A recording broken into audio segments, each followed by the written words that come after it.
नमस्कार सर्वांना. पुन्हा एकदा आपण एका नवीन विषयासह भेटत आहोत. आजच्या सत्राला सुरुवात करण्यापूर्वी सर्वप्रथम मी उमेश गोराडे आपले MAIP म्हणजेच महाराष्ट्र समावेशी शिक्षण व्यावसायिक संघाच्या वतीने आपणा सर्वांचे प्रथमतः स्वागत करतो.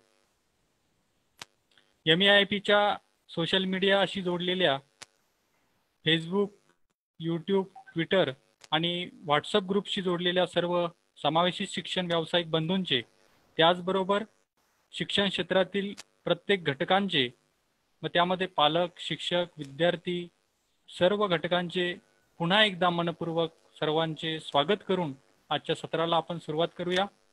आजचा विषय आणि पाहुण्यांचा परिचय करून देण्यासाठी मी विजया अवचार मॅडम यांना विनंती करतो की त्यांनी पाहुण्यांचा परिचय करून द्यावा. सर्वांना प्रथम नमस्कार. आज दिनांक 19/7/2020 रोजी महाराष्ट्र समावेशी शिक्षण व्यावसायिक संघ फेसबुक लाईव्ह पेजवर सर्व व्यावसायिकांचं पुनश्च एकदा हार्दिक स्वागत आहे. त्याचबरोबर आपल्याबरोबर पूर्ण वेळ सहभागी राहून मार्गदर्शन करणारे माननीय श्री अजय काकडे सर, राज्य समन्वयक मप्राशिप मुंबई यांचं या संघाच्या वतीने मी स्वागत करते. या सत्राच्या सुरुवातीला सर्व स्तरातील शिक्षण व्यावसायिकांना नम्रपणे आवाहन करते की ऑनलाईन फेसबुकच्या माध्यमातून निरंतर सुरू राहणाऱ्या या सत्रामध्ये आपण सहभागी होऊन स्वतःला अद्ययावत ठेवावे व त्याचा उपयोग आपल्याबरोबर समावेशित शिक्षण क्षेत्रात काम करणाऱ्या सर्व क्षेत्रीय यंत्रणेला, त्याचबरोबर या अनुभवाचा उपयोग विद्यार्थी, पालक, शिक्षकांना आपल्या दैनंदिन शैक्षणिक कार्यात येणारे आव्हानं या ज्ञानातून सहज व सुलभपणे सोडवता यावी, हा प्रमुख उद्देश या संघाचा आहे.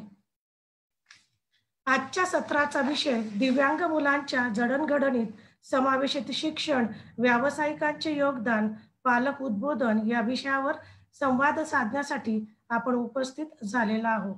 एक जबाबदार पालकत्व अंगीकारलेले श्री उमेश मुंदडा सर हे लोकमत वृत्तपत्रामध्ये वरिष्ठ व्यवस्थापक म्हणजेच सिनियर मॅनेजर या पदावर कार्यरत आहेत.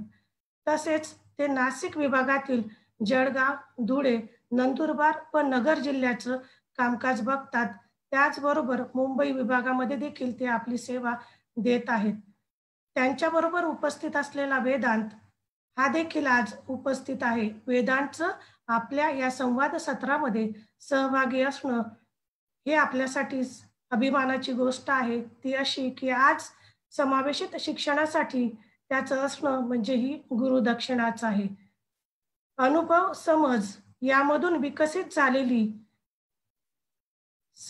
समज ही जणू आज पर्वणीच ठरणार आहे. वेदांत विषयी मी खूप काही बोलणार नाही, कारण प्रकाशाला स्वतःची ओळख करून देण्याची आवश्यकता नाही. तो त्याच्या कार्यातूनच आपल्याला हे दाखवून देणार आहे. येणाऱ्या आव्हानांवर मात करून त्याने जी यशाची उंची गाठलेली आहे, त्याच्या या प्रत्येक शब्दातून आपल्याला याची जाणीव होणार आहे.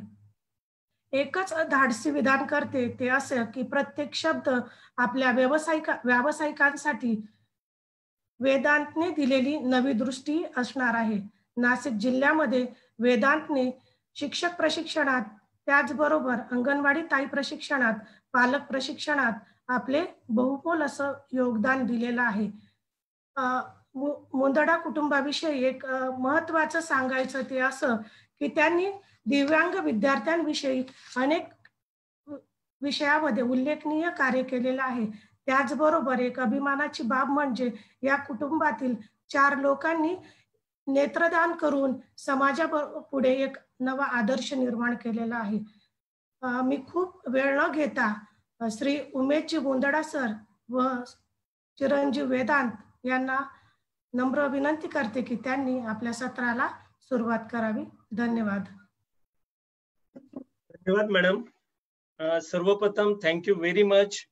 मी महाराष्ट्र समावेशित शिक्षण व्यावसायिक संघाचे सर्व शिक्षक, तज्ञ मंडळी, वरिष्ठ लेवलला कार्य करणाऱ्या सगळ्यांचे आभार मानतो.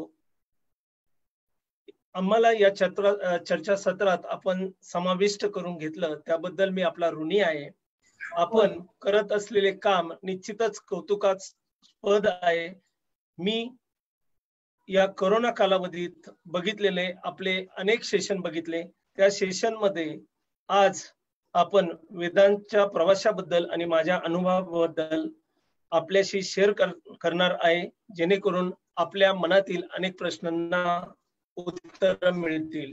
मी थोडक्यात इथं वेदांचा परिचय आपल्याला देऊ इच्छितो. तो परिचय देणं याच्याकरता महत्वाचं आहे की जोपर्यंत तुम्हाला वेदांत काय आहे किंवा आम्ही काय केलं स्ट्रगल आजपर्यंत ते कळणार नाही, तोपर्यंत तुम्हाला ही सगळी आमची जर्नी कळणार नाही. आणि ह्या प्रवासामधल्या अनेक आमच्या जर्नीच्या गोष्टी जेव्हा मी ह्या चर्चासत्रात शेअर करेल तेव्हा तुमच्या मनातले अनेक प्रश्नांना त्याच्यातून उत्तरं मिळतील.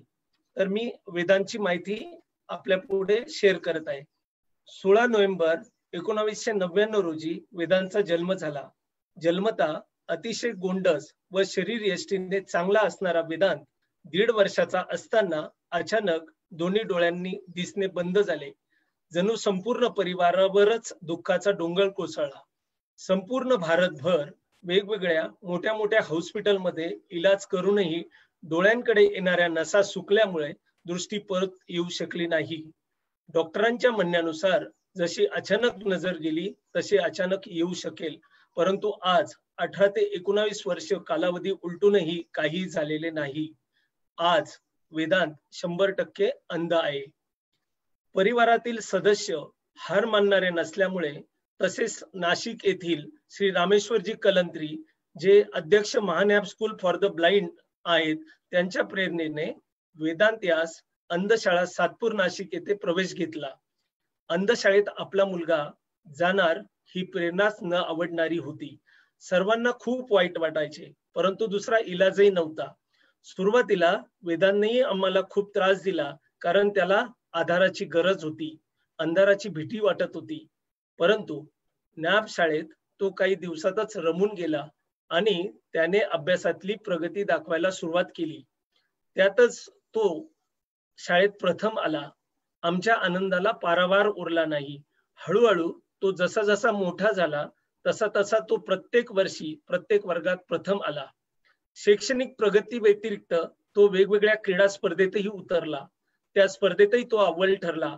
त्यासोबत त्याने नाट्य स्पर्धेत भाग घेतला. त्याचे प्रयोग मुंबई, जळगाव येथे झाले. लातूर येथेही क्रीडा स्पर्धेत तो चमकला.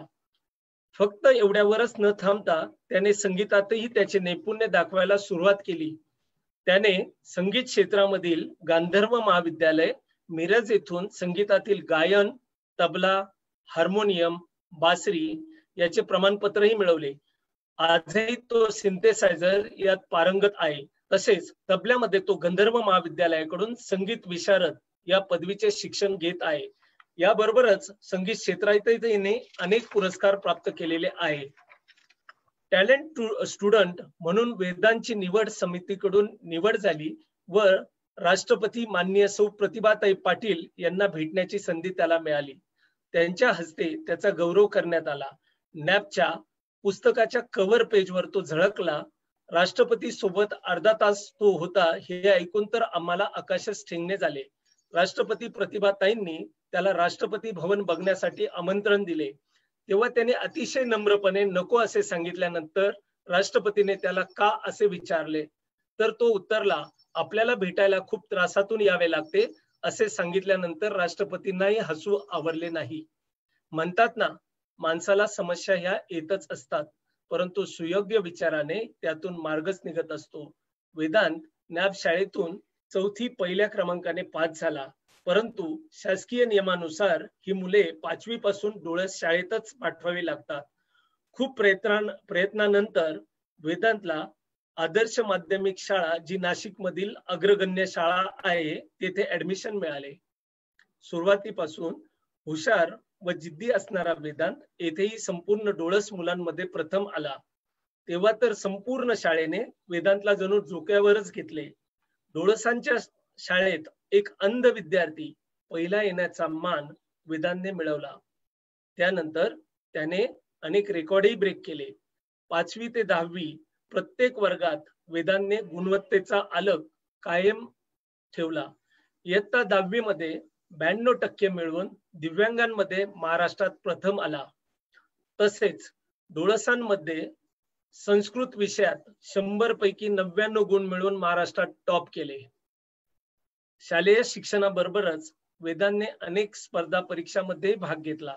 यात इतिहास प्रज्ञाशोध, भूगोल प्रज्ञाशोध, कथाकथन, विज्ञान प्रश्नमंजुषा, टिळक महाराष्ट्र विद्यापीठ, संस्कृत भाषा परिचय, उत्स्फूर्त पठण, सुगम संगीत, गायन, सुरताल, ब्रेल वाचन, तसेच लेखन, संस्काराची मोती, श्लोक स्पर्धा, बालकवी संमेलन, निबंध स्पर्धा, क्रीडा स्पर्धा इत्यादी मध्येही भाग घेतला व अनेक पुरस्कार प्राप्त केले. पोलीस संपावर गेले तर हा वेदांतने लिहिलेला निबंध नाशिक जिल्ह्यामध्ये प्रथम आला. माननीय पोलीस उपायुक्त हे सदर निबंध बघून भारावून गेले व त्यांनी संपूर्ण कार्यक्रमात सदरील निबंध वाचून दाखवला की एक अंध विद्यार्थी आपल्या जीवनावर इतका चांगला निबंध लिहू शकतो, ही कल्पनाच त्यांच्यासाठी नवीन होती. इयत्ता 8वीत असताना एक दिवस वेदांत घरी आला व त्याने सांगितले की माझे सर्व मित्र सायकलवर फिरायला गेले होते. त्या दरम्यान त्याला सायकल चालू शकत नसल्याबद्दल वाईट वाटू नये म्हणून त्वरित सायकल शिकवण्याचा निर्णय घेऊन सायकल शिकवली. आज तो सायकली सोबत 2 चाकी गाडीही शिकला आहे. येणाऱ्या दिवसामध्ये त्याला 4 चाकी वाहन शिकवण्याचाही प्रयत्न आहे. परंतु हे सगळं करताना आम्ही जी काळजी घ्यायला पाहिजे ती सगळी काळजी घेतो. हे पण बघितलं जातं की समोर त्याला काही अडथळा नाहीये, म्हणजे त्याला तो आनंद मिळायला पाहिजे, हे त्याच्या मागचा उद्देश आहे. उत्तराखंड मधील अतिशय खडतर अशी बद्रीनाथ, केदारनाथ, गंगोत्री, यमुनोत्री या 4 धाम यात्रा ही त्याने पायी पूर्ण केल्या. कोठेही कंठी, डोली, घोडा याचा वापर केला नाही. गौरीकुंड ते केदारनाथ हे 18 किलोमीटरचे अंतर, खडतर अंतर त्याने पायीच पूर्ण केले. आम्ही तेथून आल्यानंतरच 8 दिवसात भयंकर प्रलय आला होता. 10वी नंतर वेदांतने कॉमर्स शाखेला जाण्याचा निर्णय घेतला. कॉमर्स मध्ये ही इंग्रजी माध्यम घेतले. बहुतेक अंध विद्यार्थी हे आर्ट्स शाखेत प्रवेश घेत असतात, परंतु वेदांतने कॉमर्स घेतले. अकाउंटचे फॉर्मॅट, इकॉनॉमिक्सचे ग्राफ्स हे विषय कसे शिकवायचे असा प्रश्न आमच्या मनात येत होता. परंतु वेदांत मात्र फर्म होता. केटेचम कॉलेजच्या प्राध्यापकांनी सांगितले की घेऊ द्या कॉमर्स. समजा अडचण आली तर आम्ही आहोत, वर्ष वाया जाऊ देणार नाही. या त्यांच्या शब्दामुळे आम्हालाही उत्साह आला. 11वी कॉमर्स मध्ये वेदांत पहिला आला. अकाउंट्स, इकॉनॉमिक्स ह्या अवघड वाटणाऱ्या विषयातही तो टॉप आला. त्यामुळे प्राचार्य, प्राध्यापक खूप खुश झाले. वेदांतला नाशिकच्या एका नामांकित कॉलेजच्या प्राचार्यांनी कॉमर्सला न जाण्याचा व आर्ट्स करून BA करण्याचा सल्ला दिला होता. तेव्हाच वेदांतने ठरवले होते की कॉमर्स मध्ये रेकॉर्ड करून सरांना आपण 12वीचे पेढे देऊ. मग 12वी आली. 12वीला केटेचम कॉलेजमधून वेदांत 90.31% गुण मिळवून टॉप आला. नॉर्मल मुलांच्या कॉलेजमध्ये टॉप करणारा वेदांत हा पहिला अंध विद्यार्थी ठरला. याबरोबरच महाराष्ट्रामध्ये तो दिव्यांग विद्यार्थ्यांमध्येही तो टॉप आला. 12वीच्या सुट्ट्यामध्ये त्याला नॅब महालक्ष्मी मुंबई येथे 45 दिवसाच्या निवासी रिहॅबिलिटेशन म्हणजेच परिवर्तन कोर्ससाठी पाठवले. येथे स्वतःची सर्व कामे स्वतः करण्याचे धडे दिले. सदरील कोर्समुळे त्याची विचारसरणी बदलली. या दरम्यान चार्टर्ड अकाउंटन्सीची पूर्व परीक्षा म्हणजेच CA-CPT ची तयारी सुरू केली. CPT मध्ये दिव्यांग विद्यार्थ्यांमध्ये टॉप येण्याचा विक्रमही त्याने केला. तो Bharat, Dubai, Abu Dhabi, Muscat, Doha व नेपाळ या 6 देशात टॉप आला. सदरील परीक्षा खूपच अवघड असते. 12वी नंतर वेदांतने FY BCom मध्येही टॉप केले. त्याची शैक्षणिक प्रगती पाहून महाविद्यालयाचे प्राचार्य डॉक्टर VB गायकवाड सर यांनी त्याला कॉलेजचा प्रतिनिधी म्हणजेच CR बनवले. यामुळे NAC कमिटी समोर बोलण्याची संधी मिळाली. आता तो SY BCom मध्ये कंप्लीट करून TY BCom मध्ये शिकत आहे. त्यांनी कॉस्टिंग सारखा अवघड तसेच प्रॅक्टिकल विषय स्पेशल सब्जेक्ट म्हणून घेतला आहे. त्याला पहिल्यापासूनच सोप्या गोष्टी करणे आवडलेच नाही. या सोबतच तो आता अत्यंत अवघड परीक्षेची तयारी करत आहे. त्या परीक्षेचे नाव CA इंटरमिजिएट म्हणजेच IPCC असे आहे. या परीक्षेत मुले एक ग्रुप घ्यायला घाबरतात. याने 2 ग्रुप घेतले आहे. या परीक्षेत अपयश हे येतच असते, परंतु त्याने मेहनतीच्या जोरावर सातत्य टिकवले तर यश येऊ शकते हे त्यांनी दाखवून दिले. आत्ताच नोव्हेंबर महिन्यात वेदांत IPCCचा म्हणजे CA इंटरमिजिएटचा ग्रुप 1 क्लिअर झालेला आहे आणि आता ग्रुप 2ची तयारी चालू आहे. यात ब्रेल लिपीमध्ये काहीही उपलब्ध नाही. सर्व अभ्यास ऐकूनच करावायचा आहे. 32 अतिशय जाड साईजचे पुस्तकं अतिशय अवघड इंग्रजी भाषेत आहेत. यात accounts, advance accounts, income tax, economics, GST, costing असे प्रॅक्टिकल विषय आहेत. वेदांत अभ्यास करताना आधुनिक तंत्रज्ञानाची मदत घेत असतो. तो YouTube, इंटरनेट, वेगवेगळे ऍप्स जसे की be my apps, screen reader इत्यादी, तसेच लॅपटॉप, संगणक, play store, pen drive, CD player, VCD player या साधनांद्वारे अभ्यास करत असतो. वेदांतला आजपर्यंत अनेक पुरस्कार मिळालेले आहेत. त्यात उल्लेख करायचा झाल्यास महाराष्ट्र प्रदेश माहेश्वरी युवा संघटनेचा माहेश्वरी रत्न, नॅशनल असोसिएशन फॉर द ब्लाइंडचा आदर्श विद्यार्थी, तसेच गुणवंत विद्यार्थी पुरस्कार, लोकमतचा लोकप्रज्ञा पुरस्कार, तसेच निबंध स्पर्धा, वादविवाद स्पर्धा, कथाकथन स्पर्धा अशा विविध पुरस्कार प्राप्त झालेले आहेत. वेदांतनी आजपर्यंत अनेक ठिकाणी सहभाग नोंदवलेला आहे. त्याची निवड झालेली आहे, त्याला बक्षीस मिळाले. मी थोडक्यात आपल्याला त्याची पण माहिती देऊ इच्छितो. महाराष्ट्र राज्य भारत स्काउट आणि गाईड मुंबई 9वी आणि 10वी मध्ये त्यांनी प्रथम श्रेणीमध्ये ते उत्तीर्ण झालेलं आहे. सुगम संगीत गायन स्पर्धेत प्रथम आलेला आहे. सुरतार स्पर्धा प्रथम आलेला आहे. ब्रेल वाचन स्पर्धेत प्रथम आहे.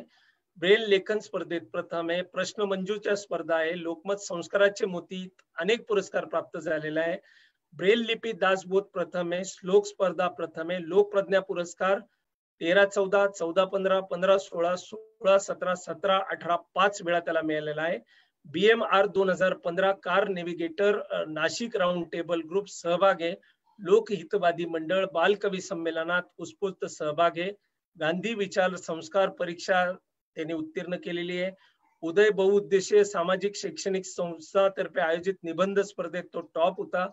माहेश्वरी रत्न पुरस्कार 2013 मध्ये महाराष्ट्र प्रदेश माहेश्वरी युवा संघटन द्वारे मिळालेला आहे. विज्ञान प्रश्न मंजुषा पुरस्कार प्रथम 2013 आणि 2014, कथाकथन प्रथम 2013-14, उत्स्फूर्त प्रथम स्पर्धा, राज्यस्तरीय भूगोल प्रज्ञाशोध परीक्षा 84% गुण 2014 आणि 90% गुण 2015.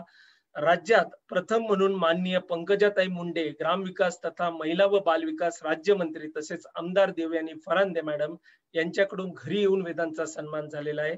राज्यस्तरीय आंतरशालेय अंध विद्यार्थ्यांच्या क्रीडा स्पर्धेतही सहभाग व पुरस्कार सन 2008. राज्यस्तरीय इतिहास कुमार प्रज्ञावंत परीक्षा प्रशस्ती पत्रक त्याला मिळालेले आहे. टिळक महाराष्ट्र विद्यापीठ संस्कृत भाषा परिचय फर्स्ट क्लास विथ डिस्टिंक्शन आहे. संगणकाच्या परीक्षा उत्तीर्ण आहे. विश्व हिंदी दिवस आहे. रिहॅबिलिटेशन कोर्स सहभाग आहे 45 दिवसाचा. अखिल भारतीय गांधर्व महाविद्यालय मंडळ मुंबई मिरज तबला हार्मोनियम गायन इत्यादी. आचार्य संत श्री सुधांशु महाराज द्वारा अभिनंदन पत्र. दिल्ली दूरदर्शन द्वारा मेरी आवाज सुनो कार्यक्रमासाठी आमंत्रण. माय FM रेडिओ विश्वास या रेडिओ चॅनलवर अनेक वेळा मुलाखत व कार्यक्रम. लोकमत, सकाळ, पुढारी, Divya Marathi, Deshdoot, times of India, Maharashtra times, भ्रमर, राजस्थान पत्रिका तसेच अनेक मासिकामध्ये वेळोवेळी वेदांच्या बातम्या झळकलेल्या आहे. रिलायन्स फाउंडेशन द्वारा सुद्धा वेदांतला अभिनंदनाचं पत्र आलेलं आहे. राष्ट्रवादी काँग्रेस पार्टी तर्फेही अभिनंदन केले गेलेले आहे. स्नेहांकित हेल्पलाईन मुंबई तर्फे सुद्धा अभिनंदन केले गेलेले आहे. शिष्यवृत्ती परीक्षा 2019 उत्तीर्ण. सोशल मीडिया व्हॉट्सअप द्वारे भारतभर वेदांत पोहोचलेला आहे. माझ्या नवऱ्याची बायको मधील गुरुनाथ फेम श्री अभिजित खांडकेकर द्वारा गौरव. Help for the blind Chennai Singapore द्वारा गौरव. बुद्धिबळ मध्ये सुद्धा गोल्ड मेडलिस्ट आहे. रेडिओ मिर्ची या चॅनलचा मिर्ची युथ आयकॉन पुरस्कार 2019.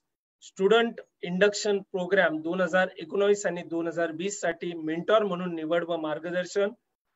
आत्ताच वेदांच्या सीए जर्नी संबंधी सुरत येथील सीए रुचिका साबू यांनी एक लिहिला आहे आणि त्याचे टायटलचं नाव सुद्धा खूप सुंदर त्यांनी दिलेलं आहे, vision in my life given by visionless person, असं त्यांनी हे दिलेलं आहे. असे अनेक संस्था, शाळा, कॉलेज, शासकीय, निमशासकीय, राजकीय पदाधिकारी यांच्याद्वारे वेदांचा वेगवेगळ्या वेळी वेगवेगळा गौरव झालेला आहे. त्याला अनेक सन्मान चिन्ह प्राप्त झालेले आहे. हा वेदांचा परिचय देण्यामागे आमचा उद्देश की वेदांची प्रसिद्धी करणं हा मुळात नाहीये. जोपर्यंत आपणा सगळ्यांना वेदांतनी काय केलं, आम्ही कसं केलं हे समजणार नाही, ते समजाय करता आपण हा सगळा दिलेला आहे. और आता मी वेदांतकडे हँडओव्हर करतो. वेदांत. गुरुर ब्रह्मा गुरुर विष्णू गुरुर्देवो महेश्वरा गुरुर साक्षात परब्रह्म तस्मै श्री गुरुमे नमः. गुरु, शिक्षक किंवा आदरणीय, वंदनीय, प्रार्थनीय कितीही विशेषणं लावलीत तरी कमी पडतील अशा सगळ्या शिक्षकांसमोर, अशा सगळ्या स्पेशल टीचर समोर मला आज बोलायची संधी मिळते हे मी माझं भाग्य समजतो आणि मी आपल्या सगळ्यांना वंदन करून माझ्या अनुभव कथनाला सुरुवात करतो. एक गोष्ट या निमित्ताने नक्कीच आठवते जिने मला मोटिवेट केलं आणि कदाचित माझ्या आयुष्याचा पाया, माझ्या आयुष्याचा फाउंडेशन या गोष्टीने फार चांगलं बनवलं किंवा या गोष्टीचं तात्पर्य माझ्या आयुष्याचा फाउंडेशन सांगतं. एका गावात दोन मुलं असतात. त्यापैकी एक मुलगा 4 वर्षाचा असतो, एक मुलगा साधारण 8 ते 10 वर्षांचा असतो. आणि दोघे मुलं जेव्हा खेळता खेळता गावाबाहेर जातात त्यावेळी एक त्यातला जो मोठा मुलगा असतो 10 वर्षाचा तो विहिरीत पडतो. लहान मुलाला फार टेन्शन येतं की आता हा मुलगा विहिरीत पडलाय, जर आपण गावात परत गेलो आणि त्यांना जर का सांगितलं की हा मुलगा विहिरीत पडला तर आपल्याला नक्कीच ओरडतील की तू गाव सोडून लांबपर्यंत का गेला. तर तो मुलगा आजूबाजूला बघतो, खूप घाबरलेल्या अवस्थेत असतो आणि तो ठरवतो की काही झालं तर या मुलाला काढायचं.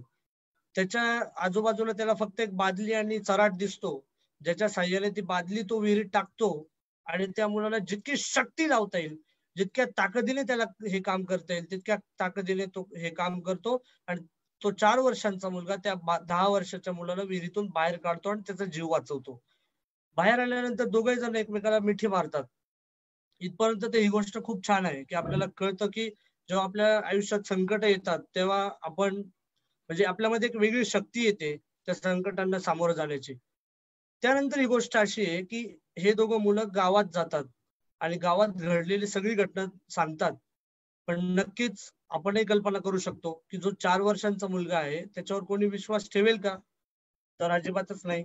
कारण 4 वर्षाच्या मुलाला एक पाण्याने पूर्ण भरलेली बादली उचलणं सुद्धा अशक्य असतं. तर त्या बादलीतून त्या मुलाला वरती खेचणं आणि वाचवणं हे कल्पना करण्यासाठी थोडस अवघडच होतं गावकऱ्यांसाठी. त्या गावात एक अनुभवी व्यक्ती राहत होते ज्यांना सगळे लोक गावातले मानायचे की यांचा सल्ला नक्कीच आपल्याला म्हणजे एक चांगला असतो. त्यांच्याकडे सगळे गावकरी गेले आणि त्यांनी त्यांना विचारलं की तुम्हाला काय वाटतं की हा मुलगा खोटं बोलतोय, हा मुलगा कसं करू शकतोय सगळं. तर ते काही वेळ पॉज घेतात आणि त्यानंतर सांगतात की ह्या मुलाने हे सगळं कसं केलं हे तर तो नक्कीच आपल्याला सांगतोय की त्याने चराट घेतला, मग ती बादली त्याच्यात टाकली, मग त्या मुलाला शक्तीनिशी जोरदार बाहेर काढलं आणि असं सगळं. ही गोष्ट तर ठीक आहे, पण तो हे सगळं तो मुलगा का करू शकला, कसं करू शकला याच्यावर विचार करणं मला वाटतं जास्त गरजेचं आहे. And that is what is the real title of my story. हेच माझ्या स्टोरीचं जे खरं तात्पर्य आपण ज्याला म्हणू शकतो ते आहे की जेव्हा तो 4 वर्षांचा मुलगा तिकडे त्या मुलाला बादलीतून काढण्याचा विचार करत होता, त्याने आसपास बघितलं आणि त्याला असं सांगणारं कोणीच नव्हतं की तू या मुलाला बाहेर काढू शकत नाही, तुझ्याकडे ही ताकद नाही, तू त्या मुलाला खेचू शकत नाही. इवन अशी सिच्युएशन असताना त्यांनी सुद्धा स्वतःच्या मनात असंच बिंबवलं की मी हे काम नक्कीच करू शकतो. And that is what is the real formula of my success. माझ्या आई वडिलांनी माझी जडणघडण करताना मला कधीच अशी वागणूक दिली नाही की तू बाकी मुलांपेक्षा वेगळा आहेस, तू डिसेबल्ड आहे. आणि मला वाटतं की that was the biggest motivation माझ्यासाठी सुद्धा आणि त्यांच्यासाठी सुद्धा. जेव्हा मी 1ली ते 4थी या वर्गात होतो तेव्हा आपण जसं ऐकलं असेल की वेगवेगळ्या स्पर्धांमध्ये भाग घेतला. मी ब्लाइंड स्कूलमध्ये होतो. पण जसं आपण ऐकलं असेल किंवा मला एक माझं असं मत आहे की जेव्हा देवाने ही सृष्टी निर्माण केली त्यावेळेस डोळसांसाठी वेगळं जग, ब्लाइंड मुलांसाठी एक वेगळं जग, असे दोन जग नाही आपल्याकडे. आपल्याला सगळ्यांना एकाच जगात राहायचंय. आपल्याला सगळ्यांना एकाच जगात आपल्याला स्वतःला प्रूव्ह करायचंय, एकमेकांसोबत राहायचंय. सगळे सृष्टीतले सगळे घटक हे आपल्यासाठी एकदम इम्पॉर्टंट आहेत. तर मला असं वाटतं की ह्या जगात आपल्याला जर का ऍडजस्ट करायचं असेल तर आपल्याला ब्लाइंड स्कूलपेक्षा स्पेशल स्कूलमध्ये म्हणजे नॉर्मल स्कूलमध्ये जाणं खूप गरजेचं आहे. त्यामुळे मी 5वीत असताना जसं आधीही सांगितलं की आदर्श शाळेत ऍडमिशन घेतली इथपर्यंत गोष्ट ठीक होती. पण माझ्या समोरही ऍज अ पर्सन म्हणून बरेचसे चॅलेंजेस होते की मी या मुलांमध्ये, हे सगळे डोळस मुलं आहेत, याच्यात मी ब्लाइंड आहे, मी स्वतःला कसं ऍडजस्ट करू शकेल किंवा हे मुलं मला कसे प्रतिसाद करतील किंवा मार्क्स तर नंतरचा एक विषय झाला. या मुलांसोबत मी त्यांना हे कसं पटवून देऊ शकेल की मी ब्लाइंड आहे म्हणजेच आपल्या सगळ्यांमधलंच एक आहे, फक्त मला डोळ्यांनी दिसत नाही, बाकी सगळं एकदम मी अतिशय उत्तम प्रकारे करू शकतो. तर त्यासाठी मी एक वेगळी आयडिया लढवायला सुरुवात केली. सुरुवातीला कदाचित मुलांनी इग्नोर केलं असेल किंवा सुरुवातीला त्रास झाला, पण याच्यातून मार्ग काढण्यासाठी मी एक अशी आयडिया केली की जनरली 5वीच्या वयात मुलांना जर का आपण त्यांच्या जवळ जाऊन समजवलं की अरे हा ब्लाइंड आहे, याच्याशी तू मैत्री कर, तर कदाचित त्या लेवलची मॅच्युरिटी नसते, कारण ते वय अतिशय 5वीचं असतं. त्यामुळे त्यांच्यापर्यंत जाण्यासाठी आपल्याला त्यांची आवड निवड लक्षात घेणं गरजेचं होतं. आता 5वीच्या वयात आपल्याला जनरली माहिती आहे की मुलांना क्रिकेट, सिनेमा या गोष्टींचं भरपूर अट्रॅक्शन असतं. तर मी क्रिकेट मॅचेस बघायला सुरुवात केल्या. माझे पप्पा असतील, माझ्या घरातले मेंबर्स असतील, हे मला बघून सांगायचे, म्हणजे माझ्यासाठी वर्णन करायचे की क्रिकेट मॅच मध्ये काय झालं. आणि जेव्हा दुसऱ्या दिवशी शाळेत मुलं चर्चा करायचे क्रिकेट मॅच विषयी किंवा सिनेमाविषयी, त्यावेळी मी सुद्धा त्यांच्या चर्चेतला एक भाग ज्या दिवशी बनलो त्या दिवसापासून हा फरक हळूहळू कमी व्हायला सुरुवात झाली. अरे त्या मॅच मध्ये सचिननी 6 मारला त्याच्यामुळे मॅच जिंकलो, अच्छा इतके रन पाहिजे होते आपल्याला जिंकायला. असे जेव्हा मी सुद्धा त्यांच्या बोलण्यात कॉन्ट्रीब्युट करायला लागलो काहीतरी, किंवा तो सिंघम पिक्चर मध्ये बघितलं का अजय देवगणची एंट्री किती भारी, म्हणजे अशा प्रकारचं जेव्हा मी चर्चेत सामील व्हायला लागलो त्या मुलांच्या, त्यावेळेस त्यांनी मला हळूहळू ऍक्सेप्ट करायला सुरुवात केली. कारण आपण आजच्या मुख्य विषयाकडे हळूहळू माझ्या बोलण्यातूनच मी वळतो की the biggest problem of this society is nothing but acceptance. आपल्या सगळ्यांना मान्य असेल की ऍक्सेप्टन्स हा सगळ्यात मोठा प्रॉब्लेम असतो. आणि मी या माध्यमातून हेही सांगेल की पालकांचा या बाबतीत अतिशय पॉझिटिव्ह ऍटिट्यूड मला अनुभवायला मिळाला. कारण ही गोष्ट सुद्धा आपल्याला मान्य करावीच लागेल की जर आपल्याला समाजाला बदलायचं असेल तर कदाचित स्वतःच्या घरापासून सुरुवात करावी लागेल. आणि जेव्हापासून माझ्या पालकांनी माझ्याकडे चांगल्या दृष्टिकोनातून किंवा काहीतरी क्रिएटिव्ह करू शकेल, काहीतरी चमत्कार याच्यातूनही घडू शकतो, अशा प्रकारे जेव्हा पाहायला सुरुवात केली तेव्हा संपूर्ण समाजाचा दृष्टिकोन हळूहळू बदलत गेला. मला कल्पना आहे की अवेअरनेस नाही किंवा ह्या सगळ्या गोष्टीत, पण नक्कीच ह्या पॉझिटिव्ह स्टेपमुळे आम्हाला याचा पुढे आयुष्यात खूप फायदा झाला. कारण आमचं ऑब्जेक्टिव्ह क्लिअर झालं की आम्हाला आयुष्यात काय अचीव करायचंय. जेव्हा माझी दृष्टी गेली तेव्हा माझ्या आई वडिलांसमोर 2 एक्सपेरिमेंट होते, असंच मी त्याला म्हणेल. 2 प्रयोग त्यांच्या समोर होते. एक म्हणजे सगळ्या जगाशी फाईट करून मला पुढे जाऊन शिकवायचं, आणि दुसरं म्हणजे जे लोक निगेटिव्ह बोलतात त्यांना त्यांच्या बोलण्याला बळी पडून सोडून द्यायचं, आणि मी एक घराच्या कोपऱ्यात असेल किंवा काहीतरी करेल, केलं तर करेल नाही तर जाऊ देईल, काहीतरी असं काहीतरी करायचं.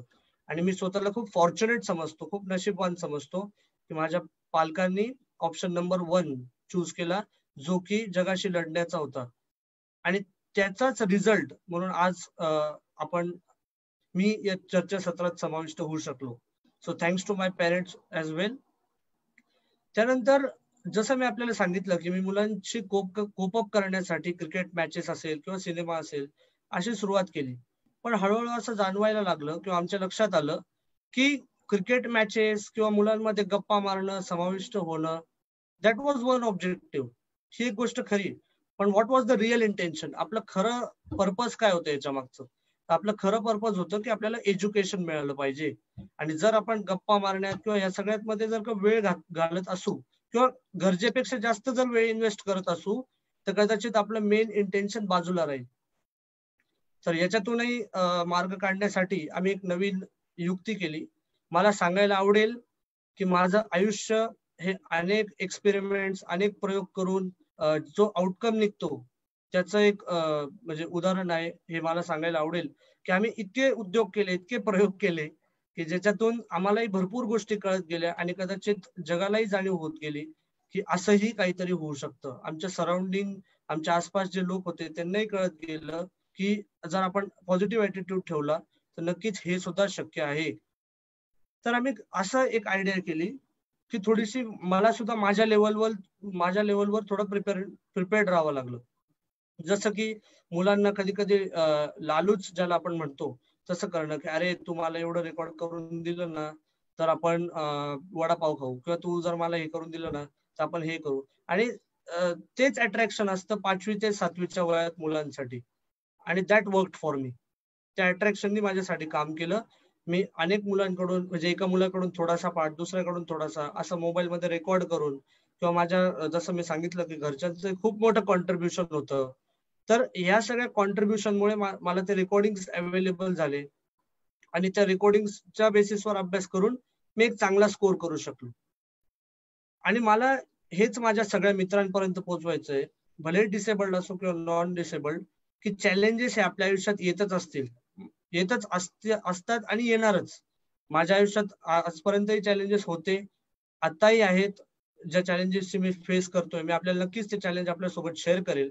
आणि नंतरही माझ्या आयुष्यात नक्कीच चॅलेंजेस असणार आहेत. पण मला असं वाटतं की एक इंग्लिशमध्ये खूप छान म्हटलं जातं की clear sky never makes a good pilot and clean road never makes a good driver. म्हणजे आकाशात जर का अडथळेच नसतील तर त्या पायलटला सुद्धा एक गुड पायलट म्हणून आपण म्हणू शकत नाही. जर अडथळे असतील आणि ते सगळे अडथळ्यांना पार करून जर तो पायलट जर अतिशय उत्तमरित्या विमान चालवत असेल तर he is the real pilot. आणि आपल्या सगळ्यांचंच ध्येय हे असलं पाहिजे की आपल्याला एक गुड पायलट व्हायचं आयुष्यात. कारण चॅलेंजेस नसणारं जीवन हे अर्थहीन असतं. तर मला अनेक वेळा असं विचारलं जातं की तुझ्या सक्सेसचं क्रेडिट तू कोणाला देशील? आहे ना, बाकी सगळ्यांचं क्रेडिट आहे, पण माय first thankfulness or my first wishes should go to my challenges. I am very thankful to my challenges की ते माझ्या आयुष्यात आले आणि त्यामुळेच मी स्वतःला जास्तीत जास्त एक्सप्लोर करू शकलो, स्वतःला जास्तीत जास्त ओपन करू शकलो. दुसरी गोष्ट, 5वी ते 7वी झाल्यानंतर 8वी मध्ये संस्कृत हा प्रश्न होता. संस्कृत मध्ये अभ्यास करण्याचं रहस्य असं की मला असं कळलं होतं की संस्कृतमध्ये स्कोरिंग सब्जेक्ट असतो संस्कृत, आणि मलाही खूप आवड होती. तर त्यामुळे मी 8वीला फुल संस्कृत निवडलं. आता आपल्याला सगळ्यांना याची कल्पना आहेच की जर परीक्षा द्यायची असेल तर आपल्याला रायटरची मदत घ्यावी लागते. तर रायटरची मदत घेताना मराठी, हिंदी, इंग्लिश हे सगळे विषय तर ठीक होते, इतिहास, भूगोल वगैरे. आणि पण जे संस्कृतचा विषय होता त्या विषयात एक अशी अडचण होती की संस्कृतमध्ये काना, मात्रा, वेलांटी याचे मार्क काउंट केले जातात. आणि अनेक लोकांनी मला असं सांगितलं होतं, जे की खरंही आहे, की संस्कृतमध्ये काना, मात्रा, वेलांटी जर चुकली तर मार्क कापण्याचे चान्सेस असतात आणि त्याला कुठलंच अपील नसतं. त्यामुळे what was the challenge for me was की मला रायटरला काना, मात्रा, वेलांटी सहज सांगावं लागेल. म्हणजे रायटरची झालेली चूक ही कदाचित मला भारी पडू शकते. So I started preparing like that. मी तशा प्रकारे प्रिपरेशन चालू केलं. जेव्हा मी संस्कृतचा अभ्यास करायचो तेव्हा एखादा शब्द कसा लिहायचा आहे की भ ला पहिला उकार किंवा दुसरा उकार, गजानन शब्द लिहायचा आहे तर ग, ज ला काना, असं म्हणजे इतक्या डिटेलिंग मध्ये मी अभ्यास करायला सुरुवात केली. आणि रायटरला प्रत्येक गोष्ट पेपरच्या दरम्यान सांगितली. आणि मला खूप आनंद वाटतो की त्या एक्सपेरिमेंटचा, त्या प्रयोगचा रिझल्ट आम्हाला नक्कीच पॉझिटिव्ह आला. जसं की आपण ऐकलं असेल की संस्कृतमध्ये 100 पैकी 99 मार्क मी मिळवू शकलो. मला याच्यातून हेच सांगायचंय की we should not underestimate our self. भले आपण डिसेबल्ड असू किंवा भले नॉन डिसेबल्ड असू, आपण अंडर एस्टिमेट स्वतःला केलं नाही पाहिजे. कारण असं खूप छान म्हटलं जातं की if you are just willing to learn जर तुमची फक्त शिकण्याची इच्छा असेल just, no one can help you, तुम्हाला कोणीच मदत करू शकत नाही. But if you are determined to learn, जर तुम्ही निश्चय केलाय की मला शिकायचंच आहे, तर no one can stop you, तुम्हाला कोणीच स्टॉप करू शकत नाही. Not even corona pandemic. हा कोरोना पॅन्डेमिक सुद्धा आपल्याला थांबवू शकत नाही, त्याच्यामध्ये इतकी स्ट्रेंथ नाही. आणि हे फक्त शिकण्यासाठीच नाही तर शिकवण्यासाठीही तितकंच लागू पडतं की कोरोना आल्यामुळे आपल्याला शिक्षण तर कंटिन्यू ठेवायचंय, आपल्याला फक्त त्याच्या प्रोसेसेस, त्याच्यासाठी लागणारे टूल्स हे चेंज करण्याची गरज आहे. आणि जसं मी सांगितलं की if you are determined to learn or if you are determined to teach, जर आपली शिकवण्याबद्दल निश्चितता आहे की मी काही झालं तरी शिकवेल, असं डेडिकेशन असेल, तर कोरोना व्हायरस हे फक्त मामूली संकट आहे, त्याच्यावर सुद्धा आपण नक्कीच मात करतोय आणि करणारही आहोत. मला असं वाटतं की जीवनात कायम सोल्युशन ओरिएंटेड माणसाने राहिलं पाहिजे. त्याच्यामुळे मी आजच्या सेशन मधून जास्तीत जास्त आपण प्रश्न सोल्युशन ओरिएंटेड पॉइंट ऑफ व्ह्यूने डिस्कस करणार आहोत.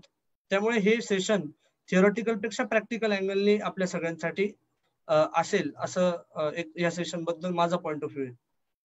आता मी 5वीला असताना एक मला किस्सा आपल्याशी शेअर करायला आवडेल, जो की आपल्याला नक्कीच मदत करेल शिक्षण देताना मुलांना.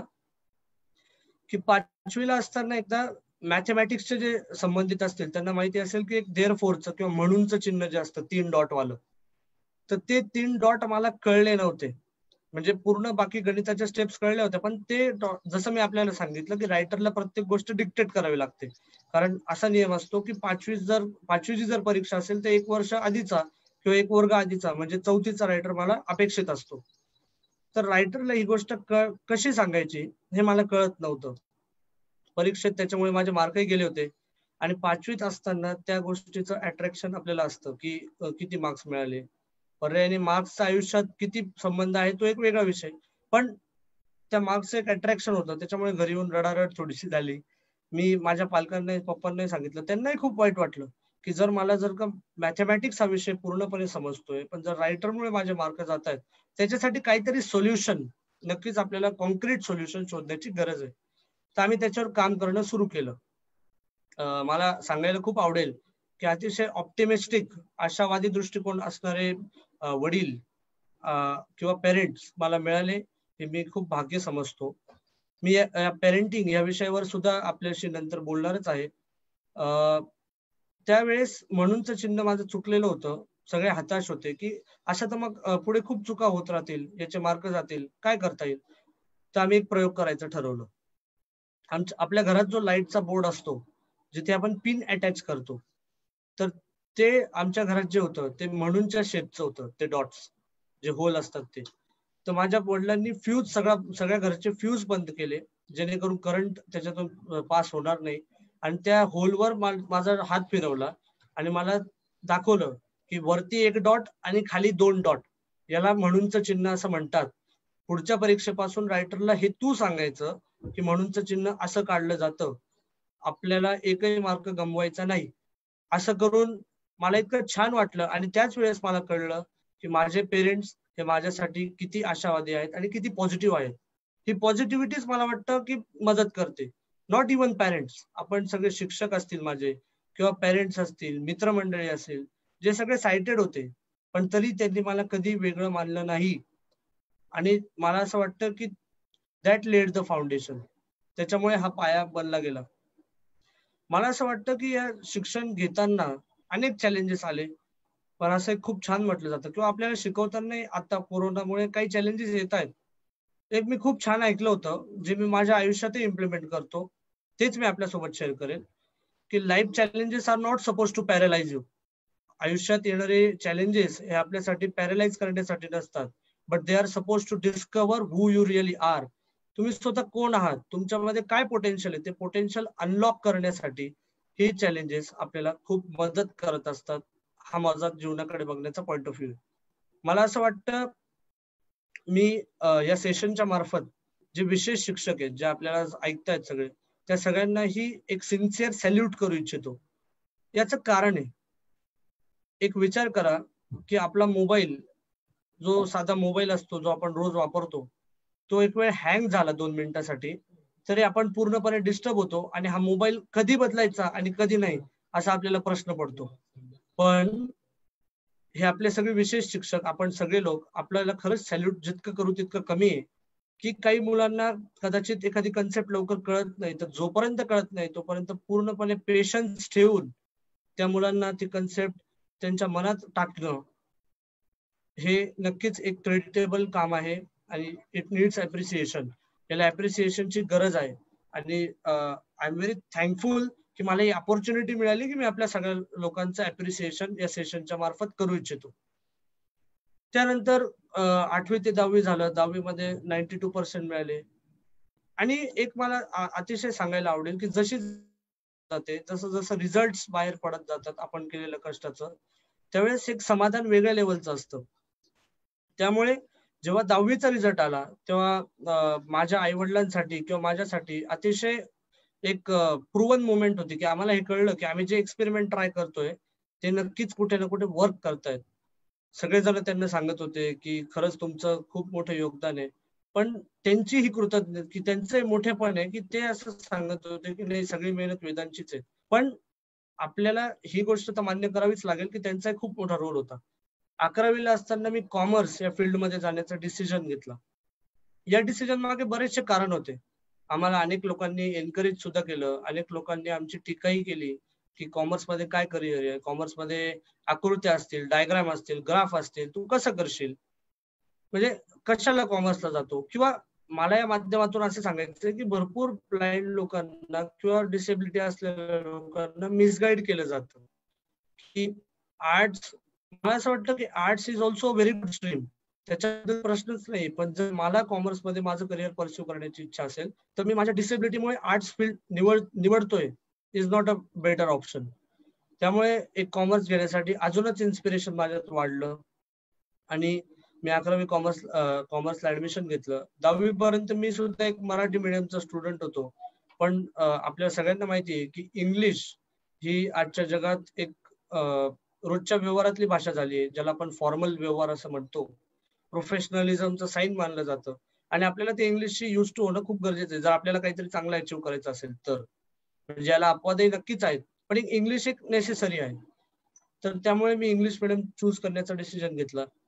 मला माहिती होतं की आपल्याला चॅलेंजेस येतील, आपल्याला कदाचित हे होणार नाही, पण मी एक तयारी करून ठेवली होती की आपल्याकडून काहीच कमी पडायला नको. कारण शिक्षण घेणं हे भले 5वीत त्या मुलांना कन्व्हिन्स करणं असो किंवा शिक्षकांना अनेक वेळेस कन्व्हिन्स करणं असो, चॅलेंजेसच्या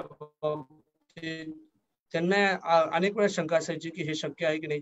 पण जसं मी तुम्हाला सांगितलं की आम्ही वेगवेगळे एक्सपेरिमेंट ट्राय केले, त्या एक्सपेरिमेंट मधून त्यांनाही पटवून देणं असो की असं सुद्धा होऊ शकतं, एव्हरीथिंग इज पॉसिबल, हे पटवून देणं हे आमच्यासाठी याच्यासाठी गरजेचं होतं की शिक्षण घेणं ही आमची प्रायोरिटी होती, त्यांची नव्हती. त्याच्यामुळे आम्ही आमच्या पद्धतीने जेवढे कष्ट करता येतील, जेवढे नवीन नवीन आयडियाज आम्हाला ट्राय करता येतील, एक्सप्लोर करता येतील, तेवढे आम्ही नक्कीच पूर्णपणे ट्राय केल्या आणि त्या सक्सेसफुलही झाल्या. त्याच्यापैकी अनेक आयडियांना यश नाही मिळालं, पण यश न मिळणं म्हणजेच पराभव होणं हे समीकरण थोडंसं चुकीचं वाटतं मला. कारण ज्या आयडिया सक्सेसफुल नाही झाल्या त्या आयडियातून अनुभव नक्कीच आमच्या सोबत आहेत की ही आयडिया करून काम होत नाही.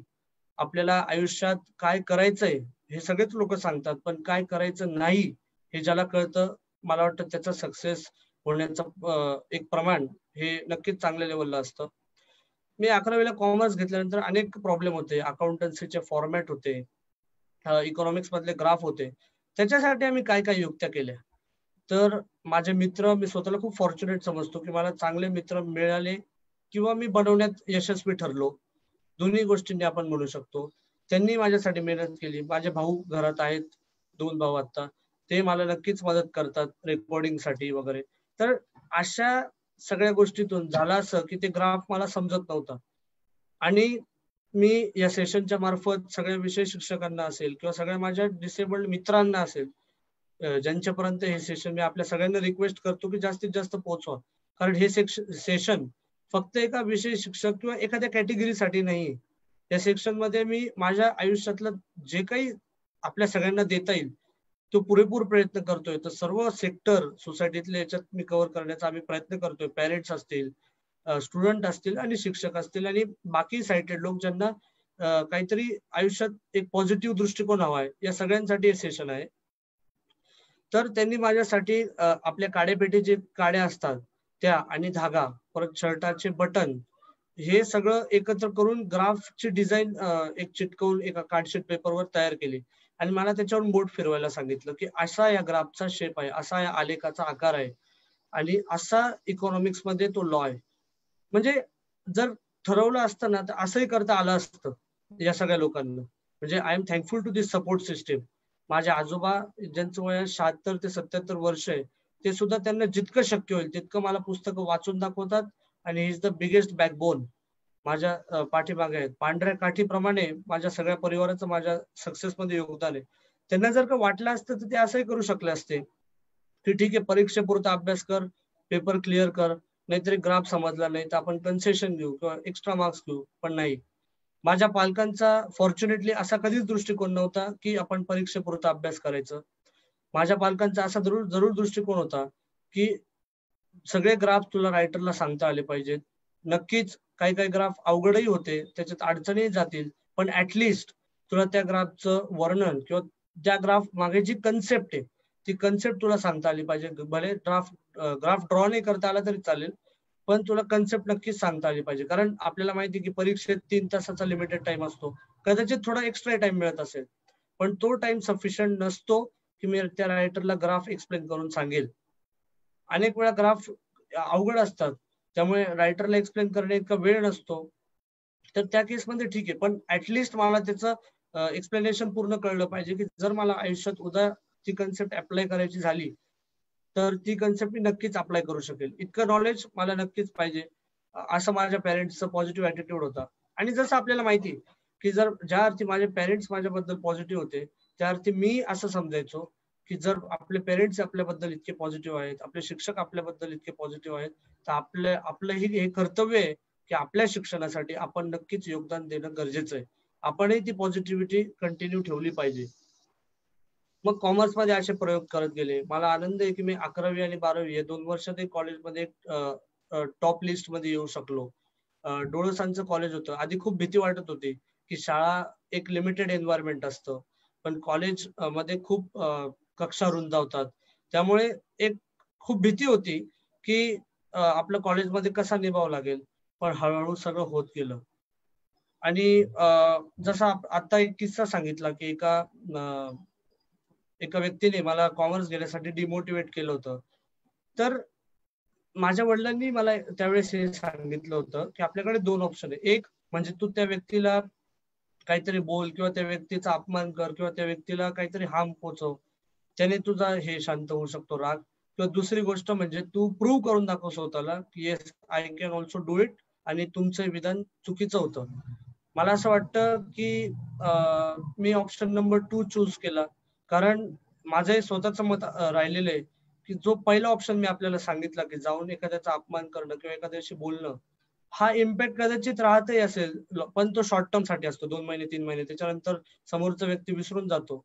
पण जर आपण ऑप्शन नंबर 2 जो चूज केला की स्वतःला प्रूव्ह करायचं आणि मग आपण हे करायचं, तो ऑप्शन मी निवडला. त्याच्यामुळे नक्कीच जो आपल्याला अपोज करणार आहे त्याच्या कायमस्वरूपी मनात राहतं की नाही, आपण जे अपोजिशन केलं ते चुकीचं नाही. आणि त्यानंतर मला असे सुद्धा रिप्लाय आले, ज्यांनी अपोजिशन केले होते त्यांचे सुद्धा असे रिप्लाय आले की हा आम्हाला तर माहितीच होतं, तो हुशार आहेच, तो करेलच हे सगळं. पण दॅट वॉज नॉट द केस. आता मी त्यांना धडा शिकवला किंवा ह्या सगळ्या गोष्टी जाऊ द्या, ह्या सगळ्या गोष्टी म्हणजे दुय्यम आहेत, पण त्याच्यापेक्षाही जास्त इम्पॉर्टंट माझं हे करण्यामागे असा हेतू होता की जर मी हे प्रूव्ह करू शकलो की तुम्ही जे बोलताय ते सगळं चुकीचं आहे, तर कदाचित बाकी जे ब्लाइंड मुलं माझ्या नंतर येतील त्यांना डिस्करेजमेंट सहन करावे नाही लागणार, फेस करावे नाही लागणार. कारण I should set myself as an example. मी माझ्या स्वतःला एक उदाहरण म्हणून सेट केलं पाहिजे, जेणेकरून बाकीच्यांनाही त्याचा फायदा होईल. And that was the opportunity for me.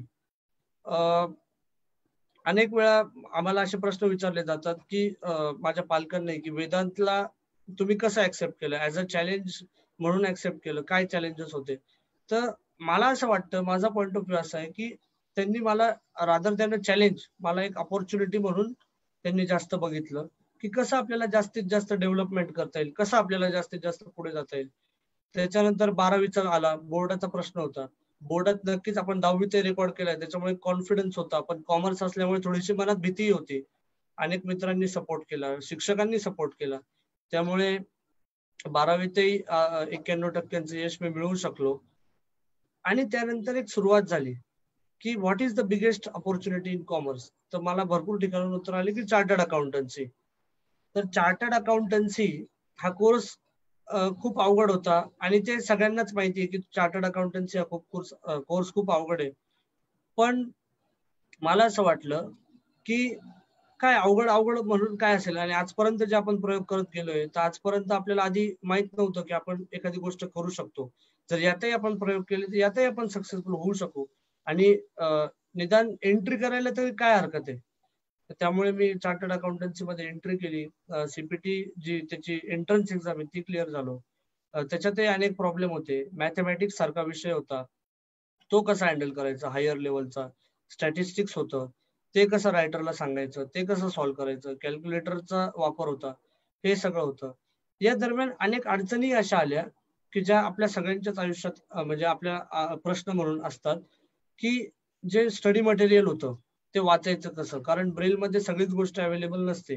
1ली ते 10वी पर्यंत पुस्तकं आहेत, 11वी 12वीची डेव्हलपमेंट सध्या सुरू आहे. पण त्याच्यानंतर ज्या प्रोफेशनल कोर्सेस आहेत त्याच्या सगळ्यांसाठी ब्रेल पुस्तक तयार होतही नाहीत आणि करणं थोडंसं अशक्य आहे, अवघड आहे. तर त्यामुळे that was the first challenge की वाचायचं कसं.